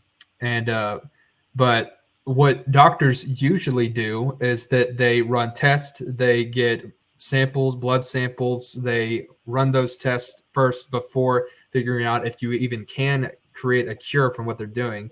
And it's just weird that from the start they decided, let's go into a surgery that will kill her instantly. But they won't find any. Like, what are they going into the surgery for? They're going to break up. I don't even know for sure if it's going to be the actual cure. Yeah, they don't know if it's going to be an actual cure yet. I mean, usually, doctors would be much more careful about this. So the logic behind it just didn't really make any sense in general. Yeah. So anyway. Well, yeah. I mean, it's like that's your only person that y'all know in the entire country that is immune to the fungus. And your solution is, let's put her on the table, and this may or may not work. We kind of have an hypothesis it does. Let's end her life. Yeah, and if it doesn't work, well, we're back to square one. Yeah, and they rushed it. They rushed it hard too. Yeah, I mean, it was like, get on the table, let's go. Yeah, but, and that's when they're walking. That's when the badass scene starts, where basically you're watching like John Wick go to work. That's exactly what I said. Yeah, I mean, it was basically like John Wick. I mean, he was walking down the stairs with those two guards, and they tell him to keep walking. And he's kind of contemplating what to do, and then he's like, now, and just starts beating the shit out of all of them, and kills two, moves up the stairs. He's got that semi-automatic rifle in his hand on his right shoulder. Starts popping dudes through the glass, down the hallway. Not even a scratch, like no hand-to-hand combat really, just popping everybody, swapping, like popping, switch guns. I mean, it was like you ran out of ammo in Black Ops 2, and you run around, you go, oh shit, I got to pick up a scorpion. Just pick up a scorpion, and you go up there, oh shoot, I got to pick up a PDM or PDW, whatever it's called. You start going to work. But it was. I love that scene. I was finally like, after 3 episodes of kind of just duds or build-ups, you're like, okay, this gets you on the edge of your seat, and you start watching, and then it was over. Then the big one, at the end where he saves Ellie, and he's got her in the truck, and they're driving, and he lies to her and says that you're not special, you don't have the cure, all of it was for nothing, and you're still immune, but nothing's changed, basically. Yeah. And that, Travis talked about it, or to me off record, about what happens in The Last of Us 2 and how it plays out, and how the lie is basically the moral of the story between them two. But I don't know if you have anything else you want to say about Travis, but because you know more about it than I do. Yeah. In the game, in the show, it depicted exactly what happened in the game. Basically, Joel lies to him. There's actually a huge controversy. Like, people argue about like if Joel was right or if he was wrong to do what he did. What do you think? I don't know what to think. I think it was justified because he finally found somebody he really cared about. But also, I think I can see both sides. I can't really say if he was right or wrong, because I think he technically, they went against, Ellie wanted to do something. She wanted to do this. She did. She stated so in the second Last of Us, but there's just they put her on the operating table against her will, and basically one of the reasons why I think Joel did it was because he didn't get to say goodbye or anything. Yeah. Like that. So I think part of it was he was mad at the Fireflies for doing that, and the other part was I went across the entire country to deliver this girl, and now I don't even get to say bye to her. So that's crazy. Yeah, and I think it goes in with your point about like we don't even know if it's going to work. Like we just like it's like he's done all this work and we're just going to almost half-ass it and see what happens. It's like it's like, bro, you're taking essentially his new daughter and just kind of flipping a coin with her life. And so I can definitely see where you could get angry at that and go kill everybody and save your daughter. So I think it's justified. So I agree. I kind of agree with what he did. Yeah. So, and I think I agree with y'all too as well. I think it's justified, but I don't know if that justification makes it right as well. Like, because in the grand scheme of things, obviously I think he'll get a second opportunity to try something new out where it maybe doesn't kill her, or maybe that she actually could sense like, hey, maybe, you build up that emotional impact later on and be like, okay, I want to do this, Joel. I'm prepared to do this. If they can save humans and they know for sure that it works, I'll do it, later on. And that's their goodbye. And it's like that, oh crap. Like, but as Travis, and I don't know if Jacob knows, we kind of know what happens in The Last of Us 2 to some characters. So we'll see how it all plays out in the end. But and that kind of covers season 1 for the most part, unless anybody has any closing remarks on what they thought about the series as a whole, or they want to go still talk about episode 9. I have some differences and stuff. Not too many. One thing, one of the things, it was kind of another Easter egg. Just thought of it. So the woman at the beginning of episode 9, we see a pregnant woman running through the woods, which turns out to be Ellie's mom. Ellie's mom was actually played by the voice actor of Ellie in the game. And they do that a lot. Yeah, they do. they started doing that just to might as well, right? Her name's Ashley Johnson, so shout out to Ashley. We appreciate you. Thank you. Thank you for making a character that we semi-like because she's gay. Yes. Yeah, I know, right? Yeah, so that was one thing. The other one was like Marlene. I think I said this, or yeah, I did already. Marlene, the leader of the Fireflies, was played by her voice actor in the game. So I thought that was pretty cool. She's the only person who played the person in the game and in the show as well. So, and the other one that was kind of an Easter egg too. Is Another one. yeah. Peter Field. So Peter Field, who was a level designer, I guess, on the original game, on the scene where they go past, they look out into the distance after they see the giraffe, and they see basically like a rusted down baseball field. There's a scoreboard right there, and that's Scoreboard. Yeah, scoreboard. Hi, is that your friend? I killed him. He died. He got like a bit. How you feeling? Oh, Riri. Riri. Konnichiwa. South Park is something else. South Park, Family Guy. Oh, Riri. Riri. So anyway, that scoreboard, basically Peter Field, level designer on the original game, made a tribute to his wife. So that field was called, I don't know what his wife was, but he made a tribute on that scoreboard. So I thought that was cool. The other huge difference that was in episode 9 was the way they got captured was they went through an underground, highway tunnel, one of those highway tunnels you go into, and it's like a dome area where you just go through it. It was a overflowed tunnel, which is water got into it. This is when Ellie was acting distant, right, in the later episodes, and he's kind of walking with her, and he says he's gonna like blast through all those cars. Yeah, acting distant. This is after actually they go through that little hospital part.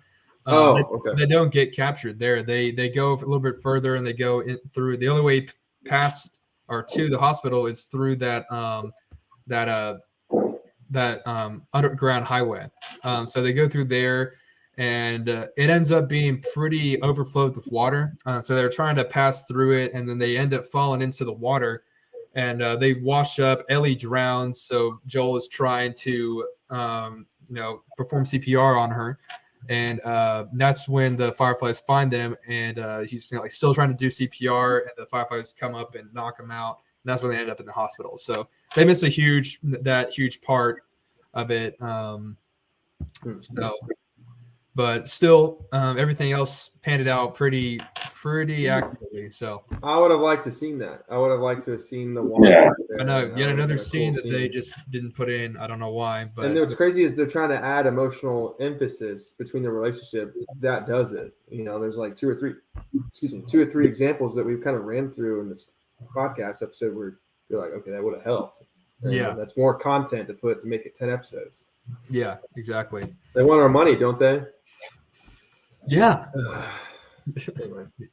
And I mean, I thought the series as a whole. I mean, do you have any more Easter eggs that you want to go through or anything? I had some overall differences, kind of that happened. One of them already talked about was like how the concept of spores is just not a thing in the show, but in the game, spores was a huge obstacle. In the show, they used the basically the overgrown fungus to communicate to other fungus. That's kind of like the difference in the show. And one difference that was kind of like a overall thing was that Joel stays in the show. Joel stays in touch with Tommy, but in the game they had kind of a falling out, and they went their separate ways, type of thing, and they weren't really talking to each other. The only reason they went to go find him in the game was because Joel knew that Tommy used to be a Firefly. So that's why they went to see him, was because that's the only way they saw each other. It was like his last resort, basically. Yeah, because like they wanted some more information to figure out, where else could they be hiding to deliver Ellie. So that was one thing. Yeah, that's crazy. That's crazy. You can have a falling out like that in an apocalypse. You don't think like you'd be like side by side with your brother, in an apocalyptic state, unless they do some nasty stuff like me, us, like you and my other two brothers, we're all in Apocalypse Day, and I do some really screwed up stuff, and you're just like, okay, I can't get behind that. And then I have this, like Walking Dead, like Shane, and I'm not a big fan of Walking Dead. I've mentioned it twice. I just keep it on magic because it's an apocalyptic series.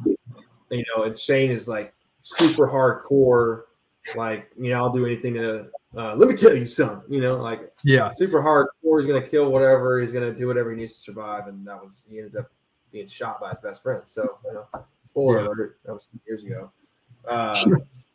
Anyway, yeah. Yeah. So that was one thing. Yeah. So in the game, that's how it happens. They just go up, they find them. But another thing was this was kind of like not really a difference. It was more of an issue, like, what are y'all doing type of thing. In the third episode, you find, Joel like at a river, kind of like stacking rocks and stuff. And it says 10 miles west of Boston, and they're in like the mountains in the woods. And I've never been to Boston, but there's no woods or mountains 10 miles west of Boston. It's just still city and suburb. So, that was like a kind of a hiccup that they ran through. Like, I don't know. That was like a little mess up that they did. So weird. Yeah, I think that was really it. I think we've talked about it a lot already. Basically, yeah, I mean, we covered basically every incident for the. Yeah. Pause, bro. Pause. we covered a majority of the series, I would say, in depth from game to show, which, I think we can argue, neither me and Jacob, I don't think I've played the game, but I mean, I know I haven't, but so, from hearing it, I actually would love to play the game. I would say the game sounds more fun and more intense and more cinematically dramatic than the actual series, which the series was really good too. I liked it. HBO Max is one of those, subscription companies where, they have zero boundaries pretty much when it comes to like the new way of thinking, I guess is the best way to put it. So, it's tough to dodge stuff like that if you're not interested in it. But they did a pretty good job. You can't escape all of it. But I mean, I gave the series I'd probably gave it like a 7.6 out of 10. Thought it was really good. I thought there were some things they missed. I thought there were some things I didn't like we discussed in this podcast. I thought, I knew I didn't play, like I said, I haven't played the game, but I knew that, they took direct quotes from the game to the show and they implemented direct scenes. And I thought that was really cool. So that bumped it up a little bit. So I thought the first season was pretty good. I was kind of upset it wasn't 10 episodes though. Yeah, me too. I thought it would have been kind better. Of weird stopping at 9. I just think it's weird. But, anything over 10, like you want to stop at 11, that's different. But if, 9, I don't know, it's just strange. Yeah. But yeah, 7. I gave it a 7.6 out of 10. But, yeah. I think I would give it around that too. I'll probably give it a 7 just because episode 3 was unnecessary. Yay! Canceled. He's canceled, bro. Ha! Gay. Yeah. I'd probably say like 7.5, a 7.5, and it would probably be about an 8.5 if it weren't for episode 6 and 7 for me. Episode 7, I was just like, it's like one of those where you're watching a series. Like one of them I can think of specifically was The Flash off of the CW when they had their one like musical episode, and it's like, okay, I'm done with this. Like, and I've watched the Arrow, but yeah, like I just can't imagine that. Like once your series or whatever or season has a musical episode, it's like, and that's how I felt about episode 7 for me. It's just like, dude, I don't care. And then definitely would have liked more of the infected running around killing people, getting the heart rate up, because when they come around, you're like, oh, shit, what's gonna happen? And then like we see like 4 of them. And so that would have been, I definitely would say that would have been nicer to see in the show, is more of that. But outside of that, like it was pretty good. Yeah, I agree. Yeah, 7 for episode 3 and all the things that they missed. So, Tough critics. well, before Am I the wokest of the group? I got the highest rating. What were you saying, Josh? I guess before we exit, would y'all want to see the actual scene of the interrogation scene in the game? Yes. All right, let's do it. Just had it on standby the whole time. I'm telling you, it is badass.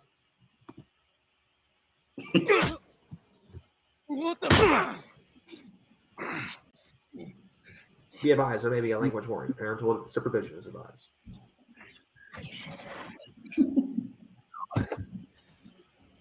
The girl. Is she alive? What girl? I What's don't that, know. Doris? Girl. Fuck! Focus right here. Right here. I guess you're Knock right. the goddamn knee off. The girl. She's alive. She's David's newest pet. Where? In the town. In the town. And you're gonna mark it on the map. And it better be the same exact spot your buddy points to. Mark it. Oh yeah. This is way more Right there. intense. You can verify it. Go ask him. Go on. I tell you, I ain't lying. I ain't. Children, close your eyes. Fuck you, man. I told you what you wanted. Oh, I ain't jeez. telling you shit. That's all right. I believe Ah, it. No, wait. damn. I'm telling you, Recordings. Oh my god. it's way Yeah. better. I'm telling you, way more intense in the game. I He love just that. shows his dark side. Why didn't we play that when we first started? that was great. We had that like a grenade on standby that was going to like blow up the tank to win the war. That was like the atom bomb of World War II right there. I mean, if you could see, that was like, awesome. if you could, I mean, if y'all saw the show version of it and seeing that part in the game. I mean, that's why Pedro didn't really do it for me. Like, it was just not even close. Not as intimidating. I mean, the lighting in the game was like darker, kind of eerier, like mistier kind of thing. Where in the game, it's like daylight, like yeah, It's just like 9 o'clock in the morning on a Sunday. yeah, like cup of coffee stabbing a dude in the leg. It's like yeah. they could have definitely changed the lighting to make it something else. Yeah, in the game too. Actually, another difference was, I guess, it was during a huge snowstorm. So he was doing all this in the middle of a snowstorm, and Ellie was running away from David in the middle of a snowstorm. So that was another thing. It was crazy. So, Gosh, yeah, that's you can go really. There's a lot of intense series out there. Like The Last of Us has a lot of potential to be like one of the most intense series that you could make. yeah. Yeah. They're trying now. Now that Last of Us is so successful, they're doing it with the God of War games. So they're doing a series with God of War. Who's going to play him? The Rock? I don't know. Dave Bautista, let's Dave go. Bautista. Yeah, he might be Actually, okay. I wouldn't want that to happen, but that sounds like something they can do. Yeah. Or the guy that plays the Borch stand guy that got us to play the mountain in Yeah. Oh yeah. Yeah. Put Yeah, that would work too. Jason Momoa in there. Vin Diesel. No, softest two actors. Family. Yeah. That'd be cool though. I'm interested in seeing that. Yeah. So I'm interested to see it. The Mandalorian will be over an hour, but we'll get to that in another episode on the Rook and the Kid podcast. Well, are there any final remarks you guys want to say before we conclude today's episode?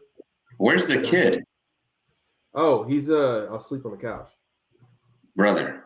Does he not have a bed? I don't know. He's in the living room.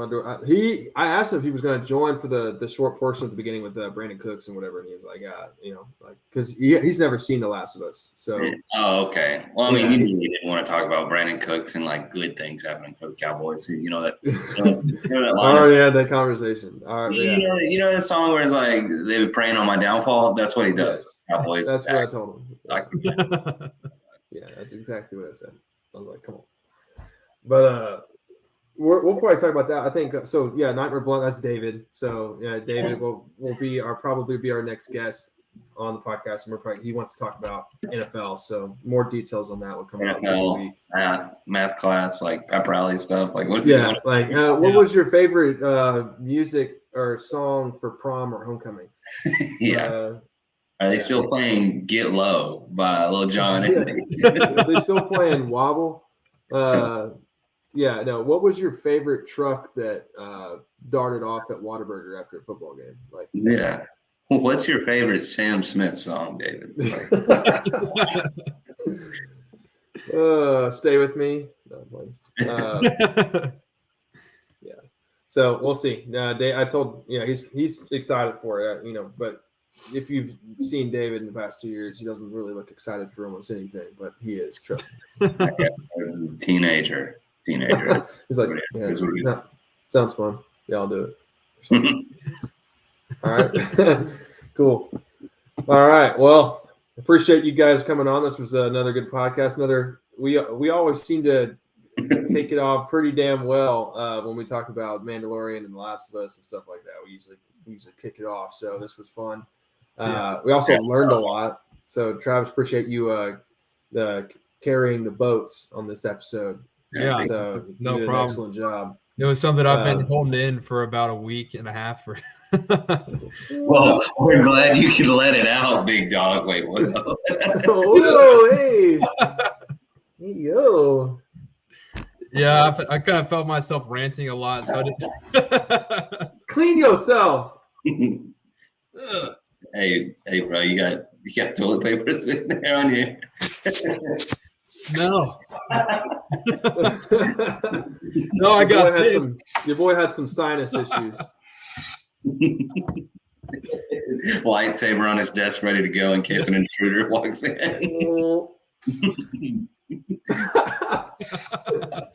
Notice it. Yeah. My bad. What? I'm just kidding. I thought you were. Dumbass. All right. Appreciate you guys being a part of Trak 12. This was a fun episode. More content will be released during the week. I'll do my best to get some stuff out there. So, and then hopefully by the end of the year or summer or whatever, we'll actually get some merch out there. And so my plan was to kind of put, start with Trak, and then we're going to maybe make the Rook and like the Rook hat and the kid hat, and then we'll venture off and do the medical guy, Big T, analysts, and have everybody, every like official member of the podcast, their stuff made. And sooner or later, I'll actually be in a house with somebody I actually partner with the podcast with, and we'll be in the same room. It'll be a lot more fun to interact. So appreciate you guys hopping on. You guys have a good, safe rest of your weekend and a good start to your week at work. You guys, I appreciate you guys coming on all this support. So, oh yeah, always a pleasure. Oh yeah, looking forward to more content. Yes, sir. All right, later, boys. All right, later. Y'all have a good night. All right, bye.